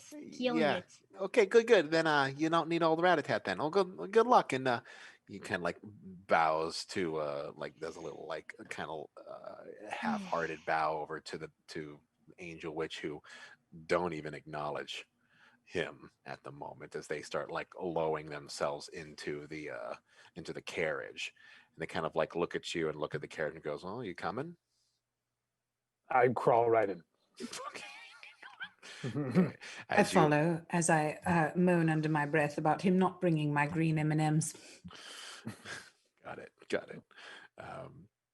As you all kind of like come into the carriage and start taking off, flying up away, you kind of look back and you can see a rat-a-tat as you get like slowly starting to pull away as the perspective is going down. He's looking well, actually, who wants to make a feelings check? Me. Okay, Sabotage. I love all the feelings. All the feelings. Weirdly. Glory. 1, 4, and then 3s and 2s. 1, 4, and then 3s and 2s. Okay, so no feedback, but one tribute. So Sabotage, as you kind of like look back, you kind of see Rat-a-tat as he like is kind of got this like dejected look, kind of like he knows where the wind's blowing, and he does seems a little sad about it as he kind of like walks away, taking the reins of the four horses as he pulls them down the streets to go presumably take them back to the stable in which he grabbed them from. So, anyway, you take a very crisp and swift ride on the wings of like in this carriage, this floating carriage, which has no wheels. It's basically like a palanquin that is lifted out from these skeletal griffins with these crimson wings that are bone, but they literally have um uh, like small tendrils of red energy that seem to be like coming off of their splayed bone wings, and their equine necks like lead up into this beak that is both sharp and intimidating as their like eyeless sockets kind of peer and screech into the night as you're inside of this pristine looking carriage which is just filled with eloquent decor. It's just like basically someone took the time to whittle in symbols all along the inside of the carriage, complete with Lord Halex's symbol like on the doorway leading out on both ends of the carriage. But the intricate woodwork is nothing short of sculpturesque. As you kind of fly out and through the side panels, you can see Hull House as you're kind of coming up into it. It's a floating fucking island that's just like rotating around the Skull Mountain that Nox Torund is based around.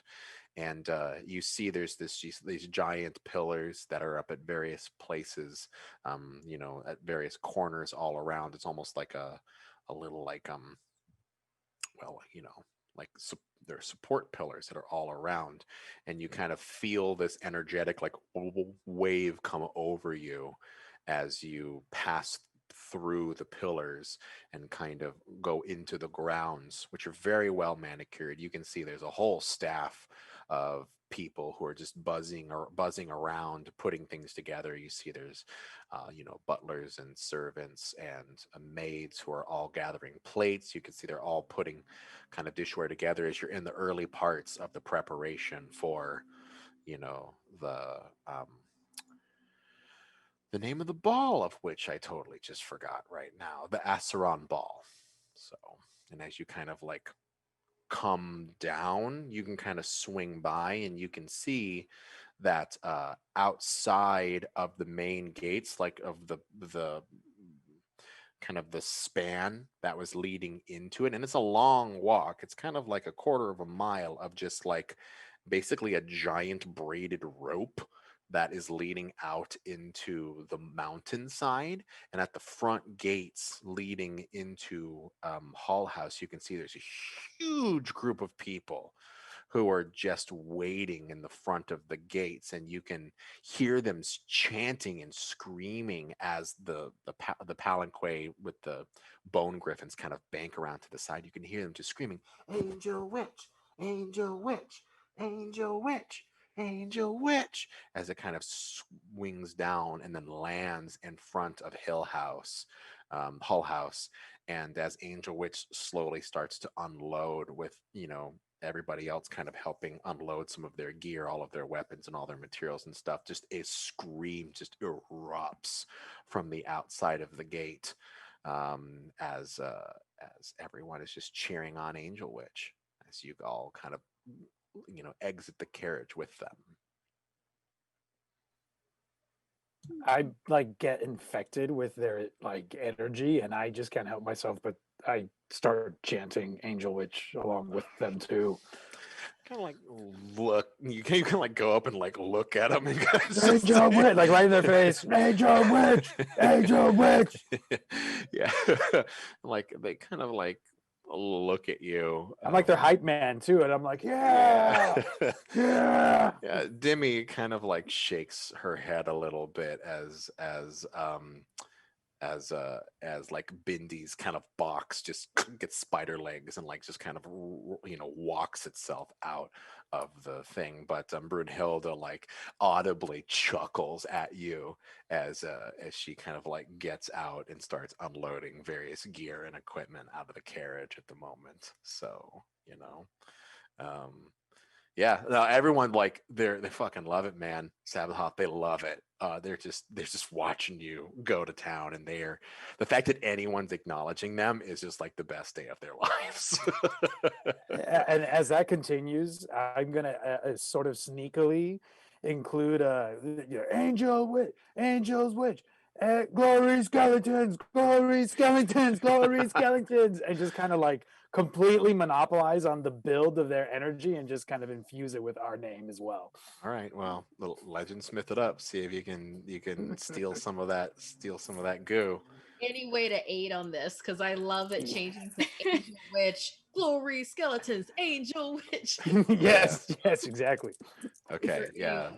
Go ahead. You can both harmonize with it. So, well, nothing of any impact. 2 3s and 1 2. Okay. He's the one that keeps on giving me 4s. Let's see. Yes. 3, 2, 2, and a 4. 1 Okay. 4. All right. So you start it up. You kind of change it a little bit.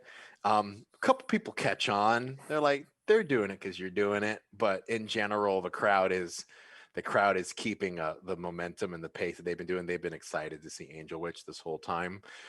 So a few of them are keeping to the tone with you, Sabatoth, but like, oh my gosh, but the lithe one, the kind of like tall cartwheeling a member of Angel Witch finally comes back to you, Sabatoth, and kind of like grabs you by the shoulder and like moves you forward, just ending the momentum as they all go like, oh, as they all kind of come down, and you walk into Hull House. So it's it's elegant,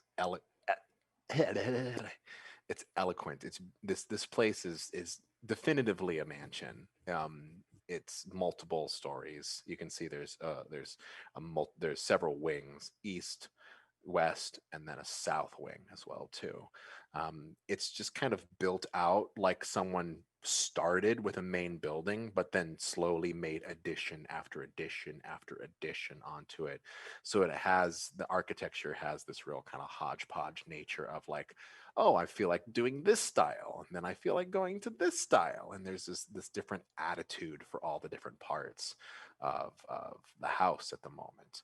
And as you kind of get in, you know you are introduced to the main staff, the head of security that's there at the moment, who is this. It's another. You can tell as you see him, it's another avatar. He's kind of this long bearded gentleman with this minotaur like face, and he's carrying like he's kind of got a pole arm too, but there's like a light at the very end of it. So instead of a hammer, it's almost like a giant 5K light that's kind of standing onto the top of it, and he's holding like a pole arm. He's got a big old belt ruckus around it, but it's also got a black security jacket. He's got these dark spectacles that are sitting on his kind of like bovine facial features at the moment, and he kind of looks at you. His bull horns kind of come down and goes, "So you're glory skeletons, huh?" Yes, indeed. Glory skeletons! Great. Well, I'm the master of Hull House, the master of security, at least. So I'll be with Lord Hollisk most of the night, but I would ask you to watch the south wing while we continue to keep eyes and ears upon the east and the internal. Angel Witch will be in the main hall most of the night, but if you can continue to make rounds throughout the evening, you'd be very much in debt to your services. You got it. So station at the south and make rounds as needed. That's right.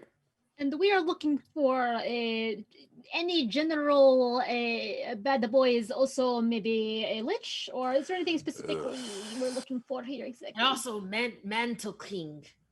Yes. Oh yeah. Yeah. Fervalor.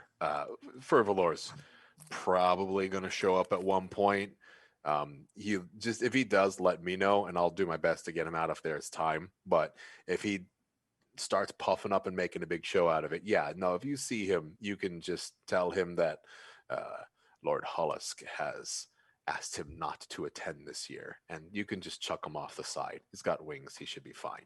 Is it okay if we have Glory Hammer take care of No, no, no, no, no, no, no, no, no, no, don't take care of the Manticore King. All right, that's a whole thing that we don't need to deal with. You eject him out. He's out of the party. If you kill him, it's going to be a whole deal. And I don't think you want Lord Hollisk to probably have to clean up any kind of diplomatic mess in the wildlands because you guys decided to off the Manticore King because he wasn't invited to the party, right? So, if you end up killing them, I mean, we'll deal with it, right? Like, To be fair, it was his faux pas first.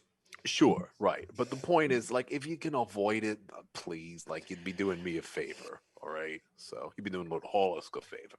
That's what you'd be doing.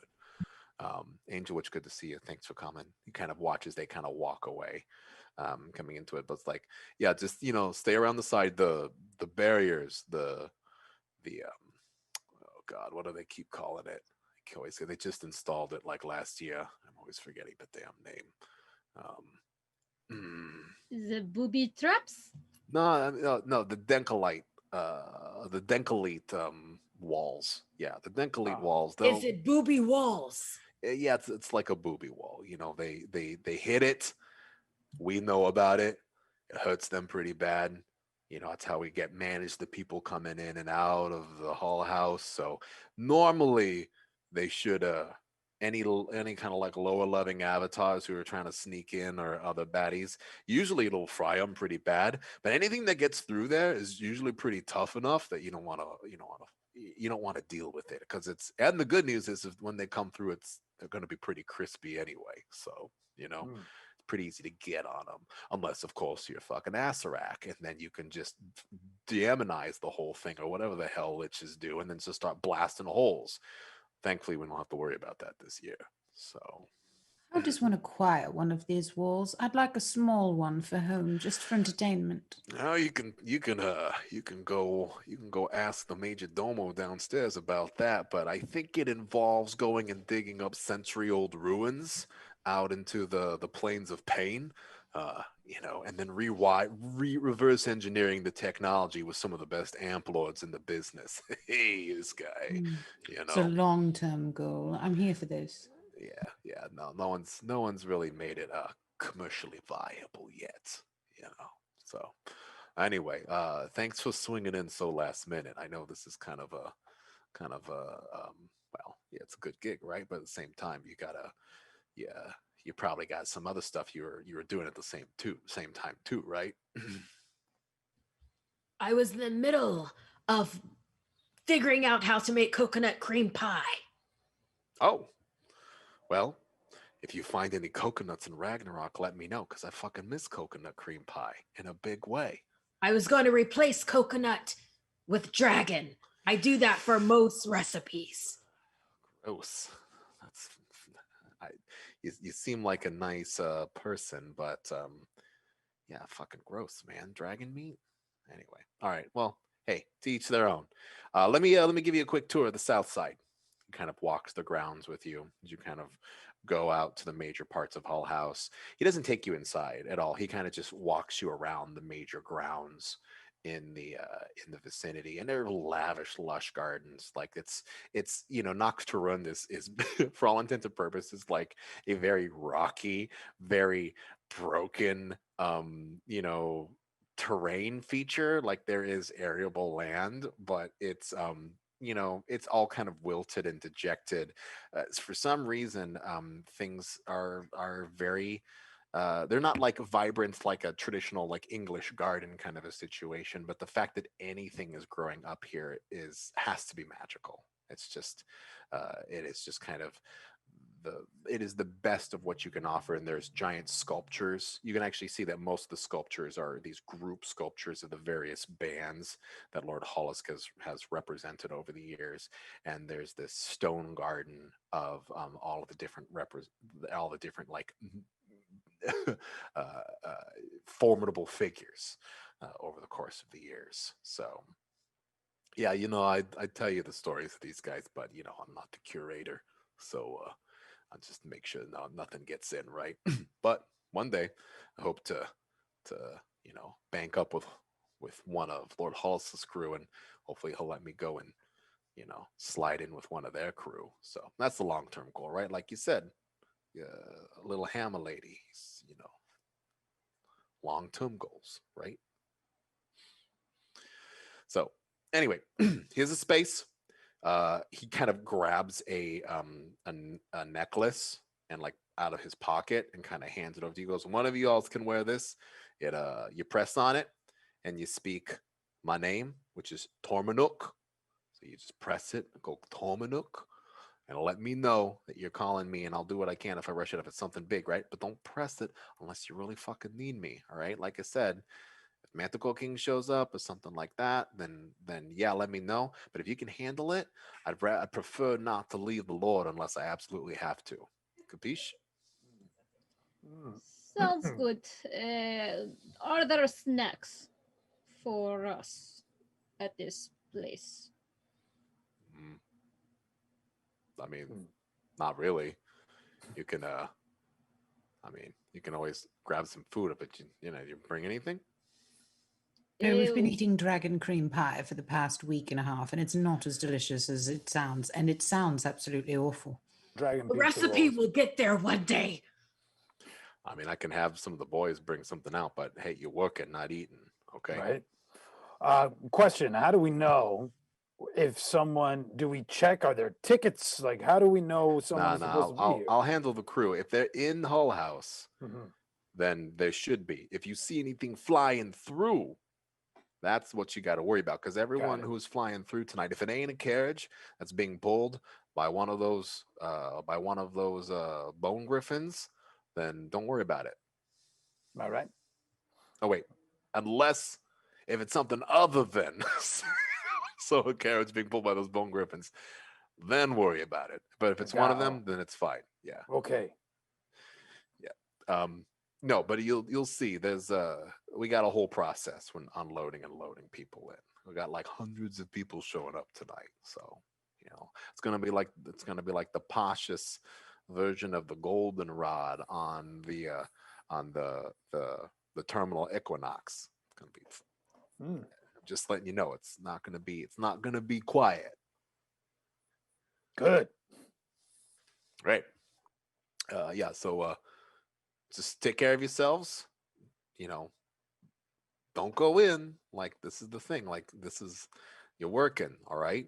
So um don't fuck it up, I guess. Kind of like turns around and like takes his giant. You kind of watches his like tail is like swishing around as his muscles his shoulders over, and kind of like goes into one of the garden sheds that's around and kind of like um, opens the door like raises up the raises up the the shed as it comes out, and you hear a something boot up like, and you kind of watch as he kind of like pulls out a giant leather cord as he starts tugging something out through the major gate, and it's this giant like brass golem that's now like walking out through the garden shed as it starts walking around, and he moves it and goes like, this guy's good too, don't worry about him. He's for the inside of the house just to make sure that no one's thinking about doing something funny. And he kind of walks him through into the main house and leaves you guys outside in the garden, the stone garden area. What do you want to do? Was that the man implying that that robot can read minds about people wanting to do bad stuff? Maybe. That would be an impressive robot. Whoa, it's cuckoo bananas. Okay, so we got to go outside, make sure the bad boy with the wings don't come in, and maybe no liches. And that's about it, all right? Pretty Right. easy. We can handle this. I'm gonna see if I can find like some kind of high ground that I can get myself up to, so I can get a good view. Yeah, make a notice check. Oh, all right.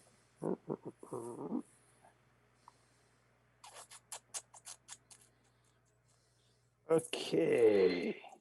Notice. A 4 and a 2. 1 4. All right, that's all you needed. That one tribute.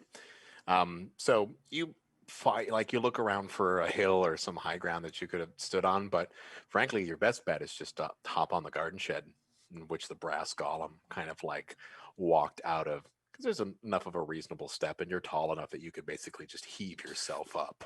You know, kind of look around, and yeah, like another 16 feet above the major grounds of that house, you got a pretty good view up here. I mean, with a lawn chair and a couple 40s, it'd be a great place to be able to like hole up for you know, some recon, so to speak.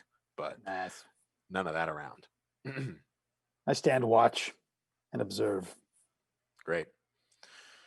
Glory Hammer, Hexus, Hmm. where do you want to post up? I would like to stand kind of like the last line of defense. So whatever's by the door or like the last place that we'd like him to get into, that's where I'll stand, because I was told not to kill him. So I'm going to give everyone else an option to stop him before I inevitably have to kill him. Okay, perfect. So yeah, you're in a position yourself in the back. How about you, Hexus? Where do you want to hold up on the grounds? I think I will go a little further than where Gloryhammer is, more away from the building. I'd like to see if I can do my summon the crowd ability, get 20 human-sized individuals to help me look around. Oh, you want to cast your summon crowd, Yeah. huh? Okay. How long do this crowd last if I cast with success? It does not say. So right now, I believe in this circumstance, you could probably have them for I don't know, call it 20 minutes or so. Okay, until the person shows up. Okay, I like that. I like these odds. Yeah.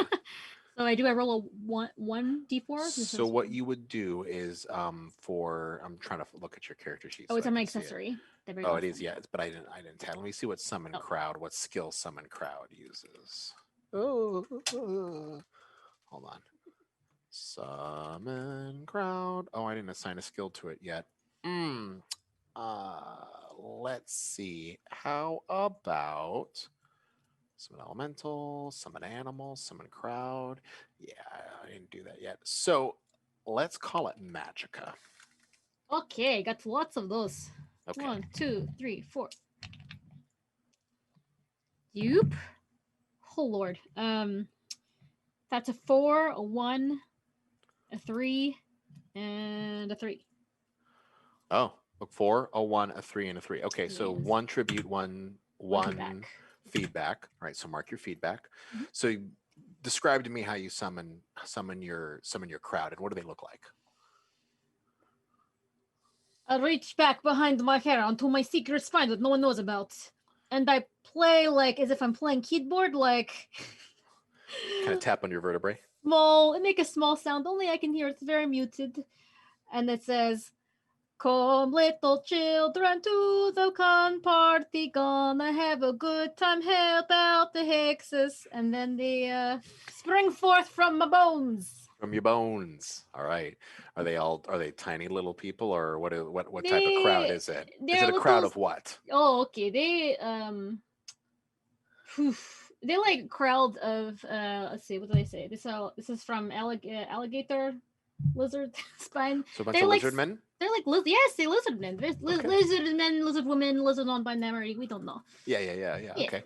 So a bunch of lizard people Mhm. start running around. They've got like they're in various states of dress, or maybe they're naked. I don't know. We don't know. We don't know. Yeah, is the scale the skin? Is the clothes the skin? No one really knows. But a bunch of spectral lizard people start like looking around. They're moving around. They're climbing up stuff, but they're moving as a crowd. They're not like scattering in all directions. They're basically moving as like a conglomeration as your little like group kind of goes around into it. And uh the I mean, Glory Hammer, Sabototh, Carthusis, like you've seen this tons of times, but it's weird every single time. the alligator And my little crowd lizard comes out. baby that I It- get from defeating lizard. What else Mhm. kind of other magics you have? That's not Yeah. cool as mine. Lizard babies, yeah, it's all great. So you kind of like walk around and continue to just hold up. It's pretty boring, as far as gigs go. The um you watch as like a bunch of the carriages come in, like it's just carriage after carriage. As soon as one's down, it's dropping, it's picking up another one. The crowd outside is shouting every single time, like you can just hear various names of people. It's just like the onlookers who are outside the gates are just waiting to see everyone who's showing up. But after a while, after the procession kind of begins to start, the party starts to settle in.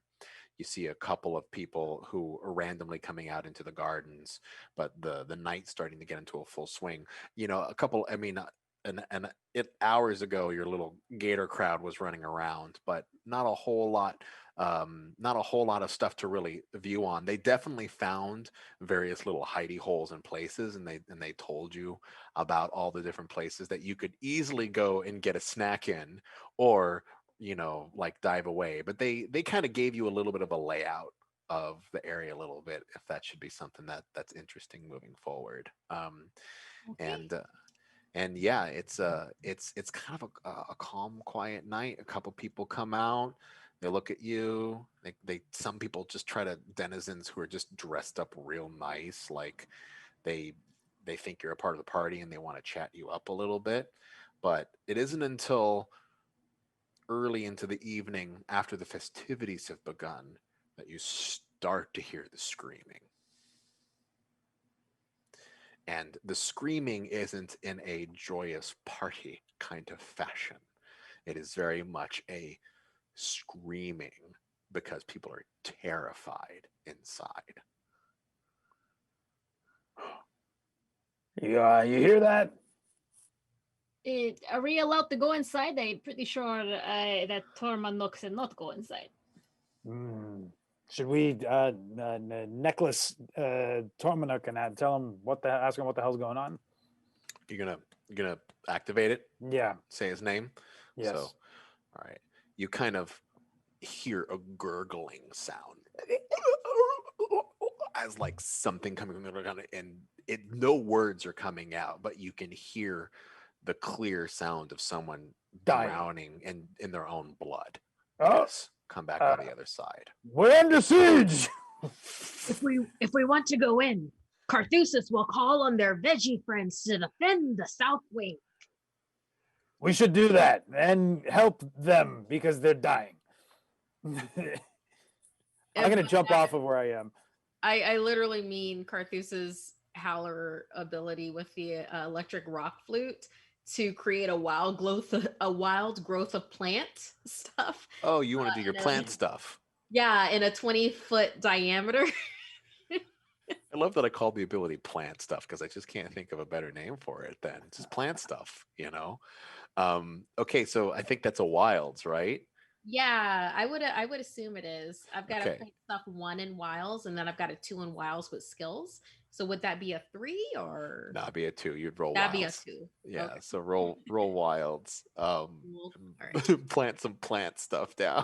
Let's do the plant Nice. stuff. Well, it's like I've got damage stuff that I could do if this works. I got a 1 and a 3. All right, just mark I'll the take that feedback. feedback into my personal feedback. Well, you have to because you're the only one rolling it, so you're definitely taking it all. So That's all you.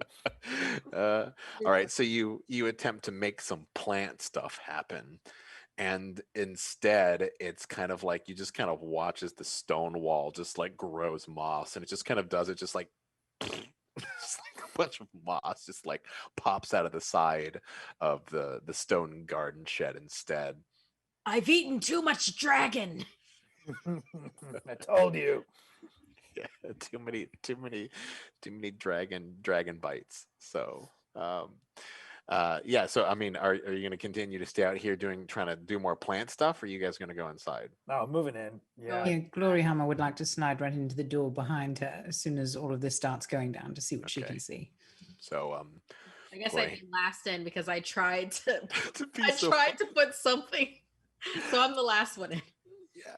So Glory Hammer, as you like slide the door open, kind of like or it's a sliding door. You kind of like press it open, pull it open, you kind of walk in. You are immediately assailed by the smell of blood. Like just that coppery rich tone as you kind of walk in, and you see that there is a body that looks like it has slid with a blood slick like 20 to 25 feet, and it's about 10 feet in front of you for a total like 30-foot hallway kind of span leading out into a much larger room. But there is you can already see even 30 feet away that there is like a massacre happening on the inside of this area at the moment. And I will turn around to the rest of the group and go, oh, it's super fucking metal in here. It's a massacre. as you kind of continue to walk through the hallway leading into the main ballroom, you watch as a denizen is just flung up into the air as this large, like 4-tusked taxidermied head, which is laid up on one of the sides of the wall, like he's just flown into and impaled into on top of these giant tusks, as he's just like, ah! And you kind of watch as, again, gore and innards just start to kind of like spill out as you see people are just running. A couple people bank around the corner on the hallway that you're walking through, and one of them, like a finely dressed, lordly looking gentleman, another denizen with like a tall kind of poof up hat and a shawl, kind of like grabs you, Glory Hammer, by like the front of your outfit and like dripping down to the floor, and goes, oh God, it's awful, they're tearing us all apart, help. Who's tearing you apart, love? Also, this is a fantastic ballroom blitz. He goes, Angel Witch, Angel Witch. Oh, oh, oh. Do the rest of you hear Why? this? Yes. Oh, Angel Witch, I was tearing them apart. I went, oh, but I wanted to tear them apart. It would have been so fun. I feel so I- hurt. I battled a mountain with Broomhilda. I need to get a closer look. I want to head towards the carnage I want to see this with my own eyes. Yeah. All right. So as you kind of turn around and kind of turn the corner into the ballroom blitz, as Glory Hammer put it so eloquently, you kind of see the double staircase, the leading down into the main ballroom, and on the second level, there's a giant stained glass of of like this just sigil of like Lord Hollisk, right? That's right there, and you can see that Dimmy, the white-haired, slender, front lady of Angel Witch, is kind of standing on the banister and is holding someone by their their cusp, like dangling them. Um, right above the open floor as people are continuing to run and scatter, and she has her hand literally right on top of his skull, and you kind of watch as he's like convulsing, like moving back and forth before he literally just turns into dust, and a single gust of wind like just floats his ashes down onto the main part of the ballroom as she like basically slides back down the banister and just starts walking around the area. Her gait seems a little different. She was walking with a real regal splendor, but she seems to be even more upright than she was previously. So Two questions, if I may. yes. Do we see any of the other members in the vicinity? I mean, you just saw Dimmy, but there are people running around everywhere at the moment. Dimmy was the most obvious because she was front and centered, like on the banister, holding this fucker, right? Wow. So if you did see them, if you didn't want to try to find me, it probably would involve noticing and looking around a little bit just to see if you could point anyone more. That Dimmy was the most obvious. So Does she seem like she's not herself compared to what we encountered before? tough to tell because she was so far away, like across the ballroom and up there, right? And just like you basically watched this guy turn to ash before she just slid down and walked away. I mean, I guess killing random denizens at Lord Holsk's ball, you could probably call that as a little not herself, Right. in that kind of way. But who knows? I turned to the rest of them. Yeah, she's either possessed or a murderous bitch all along. Should we take her out? She just turned somebody to dust. Is that like what she just did? Is that like clearly beyond our abilities, or are we like? I mean, it's the thing with avatars is that when the gods of metal bestow upon you abilities, they manifest in so many different ways. Like, I mean, that was clearly very powerful, like just you know, turning someone to dust. But you've disintegrated people, Sabahoff. You definitely have done something like that. Whether or not it's to the effectiveness that Dimmy did it or not that's hard to tell. Well, I if we're gonna take her out, we should do it now, while we, or at least it appears that she's here alone. So Okay. I agree. Let's Maybe we can bust some heads. subdue at least. maybe we can isolate her or something. You know that thing where I hit my weapon down and make a big stone wall. Maybe we can get her trapped behind something, and then we don't have to take her on per se head to head. Although I'm not quite sure how long that lasts. Well, and just to be Let's clear, stick around to find she's out. about because you were in the kind of the side halls of the main ballroom leading out into the wings, like into the south wing where you were. Would have to get across the ballroom and up to the second level to where she is now walking away. It's about 50 feet or so. So you'd have to clear yourself through the ballroom to get to her immediately. There's not really, except for like maybe taking one of your shots and just trying to shoot at that range to hit something that's 100 feet away, which is a possibility. It would be she's an obvious target right now, but she's not like 10 feet away or something like that. Is Can I what I'm trying to use my communicate. stunts to parkour through the crowd to get up there? Absolutely. Yeah, Excellent. that is 100% a stunty thing to do.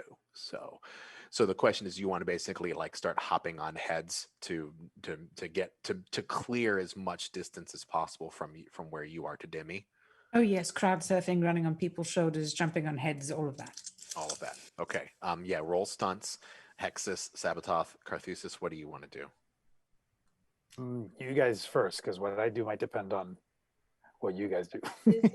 Is it possible for Carthusis to smooze their way through the crowd where it's just like, oh, hey, I remember the yeah, I mean, remember that time of coming through, I to think get up there. that's very clever, but I think schmoozing is probably Yeah, through fair enough. a terrified, screaming crowd is probably not the easiest way to do it. So Okay. Well, is it possible then to oh gosh. I don't really have a thing for this. This is not Carthus's strong point to get through a but you could just panicked muscle your crowd. yourself through. You could just muscle yourself through if you want. Like you could always Maybe just that is again.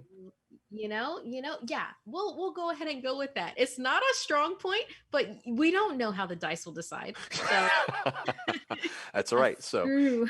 even Yeah. as you're kind of pushing through, it might even not require a dice roll unless you want to literally start decking people as you're moving forward with like a brawl roll or whatever. Like if you just want to start like haymakering folk as you're trying to move through the crowd, that would be one thing. Otherwise, I'm not going to ask you to do a skill check to navigate against the grain, so to speak. So, you know, So I get there quicker if I roll for it?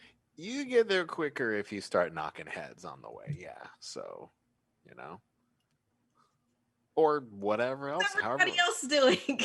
I would also like to use my speed boost. I have speed boost 2. It says increase speed So- to try to get there. yeah, so speed boost, the way that works is actually when we're in combat. I'll show Yeah. you what it means when we get into it. It does mean that you will be definitely faster when we get into combat, and you'll be able to decide how you want to react. In this circumstance, we can definitely say that I could probably put speed boost so that it does give you a couple of extra movements. But if you wanted to literally run, you'd have to stunts just like Glory Hammer is going to do. Oh, I don't think I'm gonna run. That's gross. I'm gonna just like walk normal speed, like and get Okay. there when I get there. You get there when you get there. Okay, so you're just moving Carthusis through is it. gonna mosh through the crowd. Perfect. Perfectly fine. Sabahoth? I'm going Sabatoth. Sabototh. I'm gonna kind of go in the opposite direction. So it looks like they're all kind of approaching, and I'm gonna stay on the bottom floor and sort of flank, so that You're going to if go around. needed, yeah, I'm gonna go around. If needed, I can draw her attention to me, perhaps giving them an opening to do something while she's not paying attention to them. So I'm just getting in position on the opposite end from where Okay. it looks like they're heading. Okay, perfect. Then let's do Glory Hammer's stunt and see how we do. It's one of my largest dice pools, and I only rolled 1 4. Any ones? No. Okay, no ones though. So, all right. So you take your tribute. Do you want to describe for me how you make it up to the banister where Demi was, at least by just like navigating like a boss through here? Oh, I ask one of the people in the crowd to boost me up, like I'm about to crowd surf, and then when I get up there, I just step on all of their heads like stepping stones until I get to the pillar, and I grab Okay. on. You grab a hold of the banister and you hoist yourself up to the side, and you can see that in the process of getting up to there, Demi has made it about another 10 or 15 feet away from where she was, because she's not moving fast, and she seems to be walking towards one of the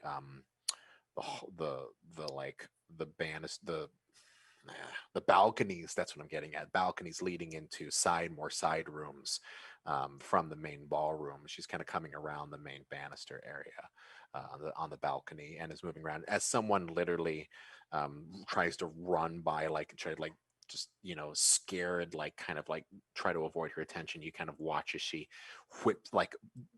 draws a katana out from underneath her robe, and in one motion kind of like swoops it forward, and then like cleans it and resheathes it, as you watch as the denizen like separates into two parts, and watches as more just gore just spills out everywhere on the balcony floor as she continues to make her walk around the That's side. glorious. Not a bad idea.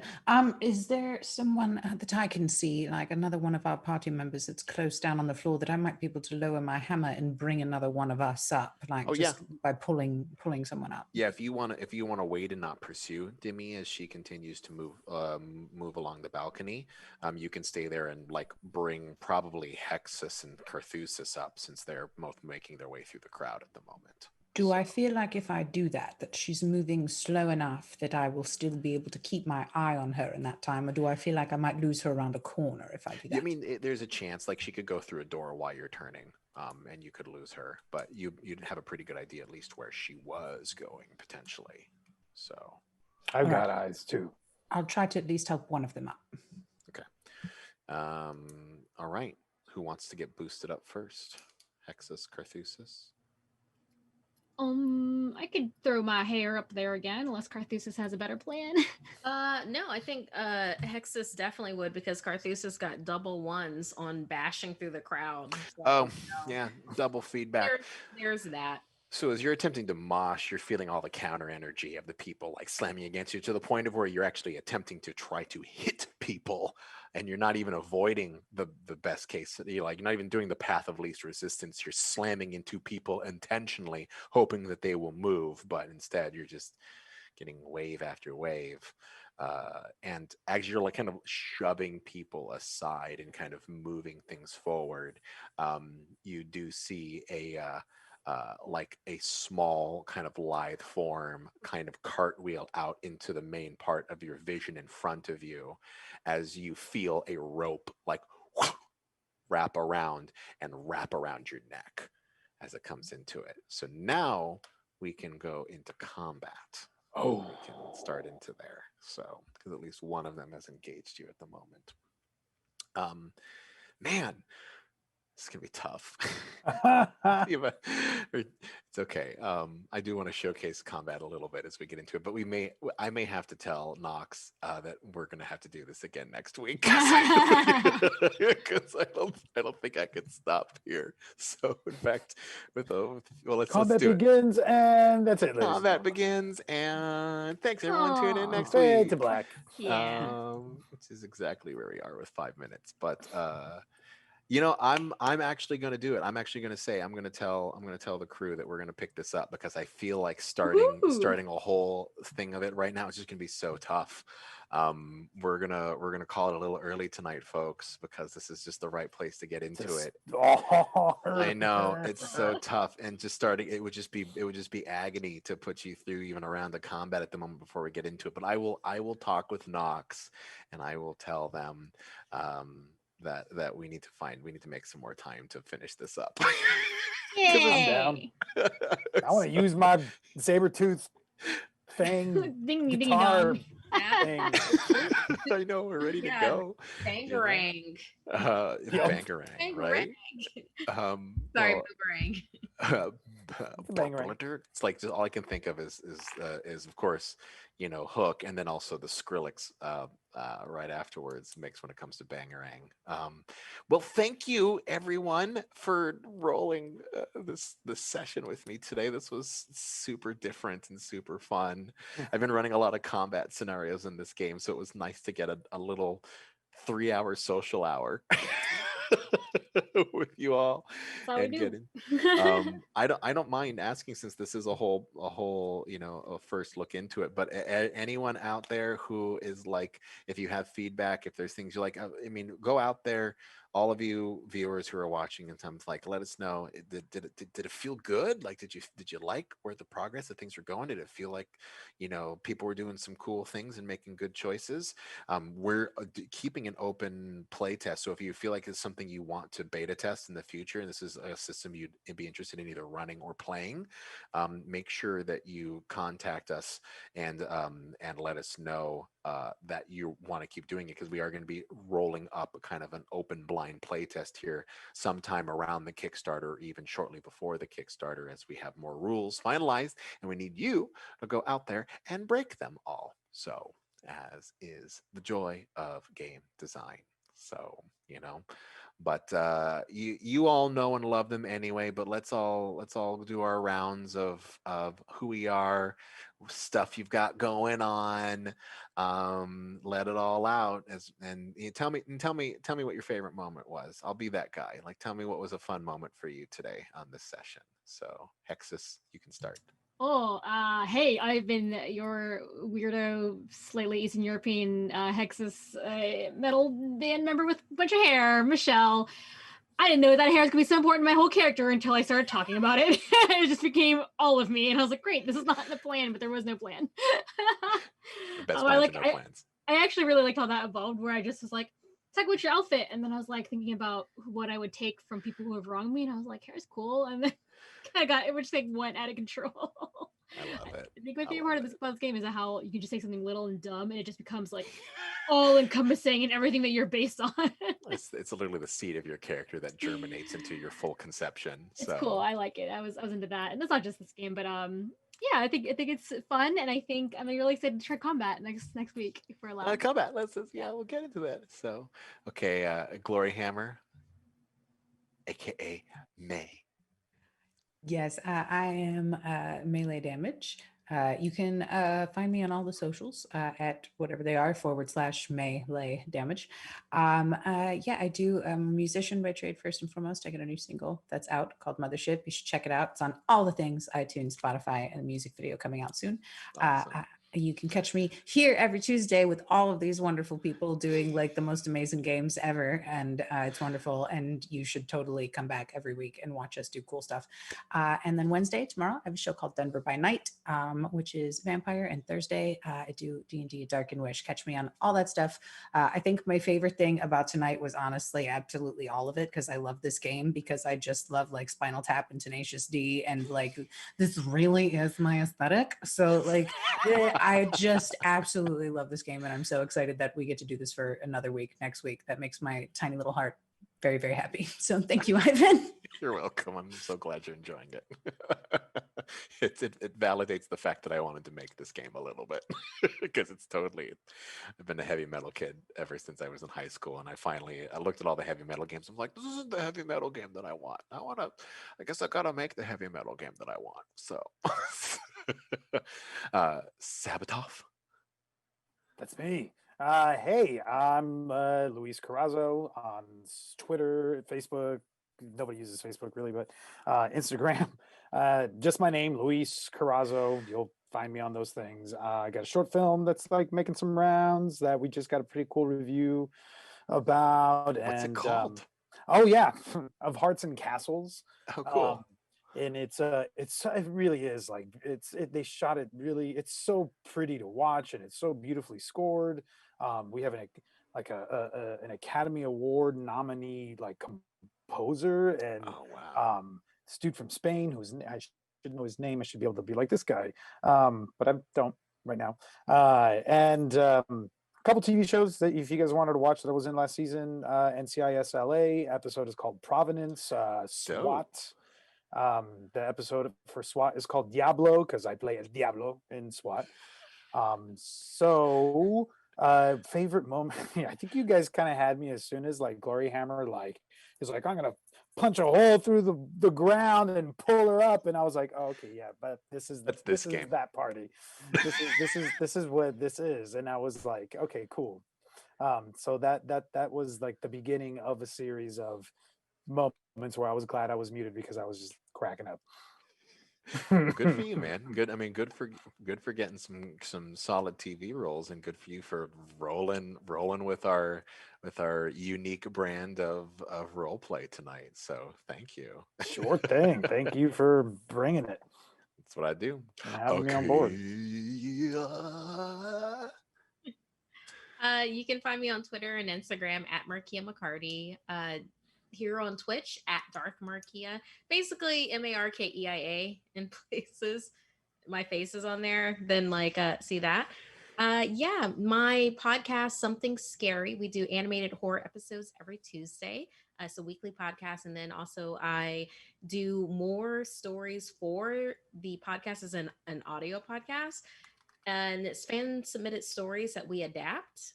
So it's multicultural urban legends. It's just like from all over the world that we put into our sweet little podcast.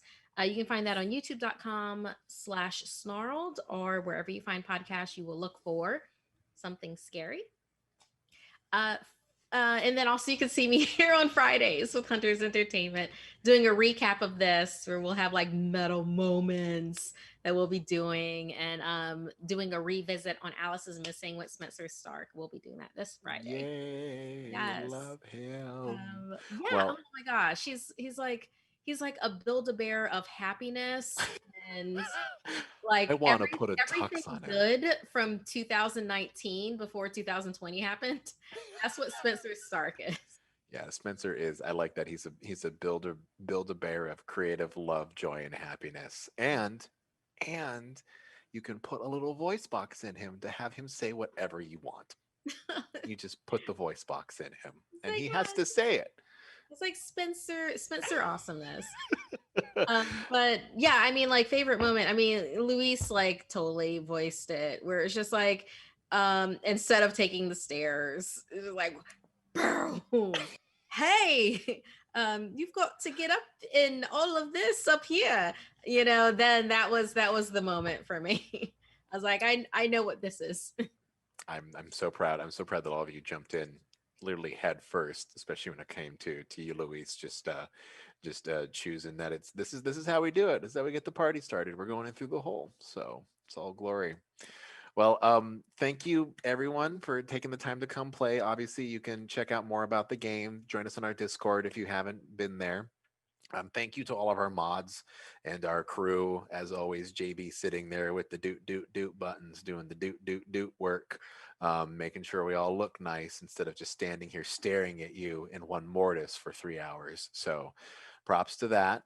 And yeah, I mean, we'll see you for more glory. I mean, I'd like to say it could be next week. I don't know, but we're gonna finish this off. And it's gonna happen because I really want to see. I want to see how this combat ends. So real bad. But you're all amazing, and it's been really a pleasure to kind of watch the community grow, to watch the Twitch channel grow. I know that when we decided to do this during the beginning of quarantine, and we were like, you know what, we were thinking about making a Twitch channel. We decided it's something we were interested in doing. As you know, as one of my favorite musicals is so fond of saying, no day like today, let's do it. And here we are. I believe my recent resub was like, this resub reminded me that it's like 4 or 5 months at this point. 4 months. Yeah, 4 months of Twitch programming. So I'm just really proud of all of you and keeping it moving. And thank you to everyone who continues to turn up every single week to come and hang out and then sub in addition to. Like, it means so much to us when you sub and come every single week. You have no idea. You do, because I just told you now, but still. Anyway, we love you all. We'll see you all soon. See you online. And yeah, see you on the internet.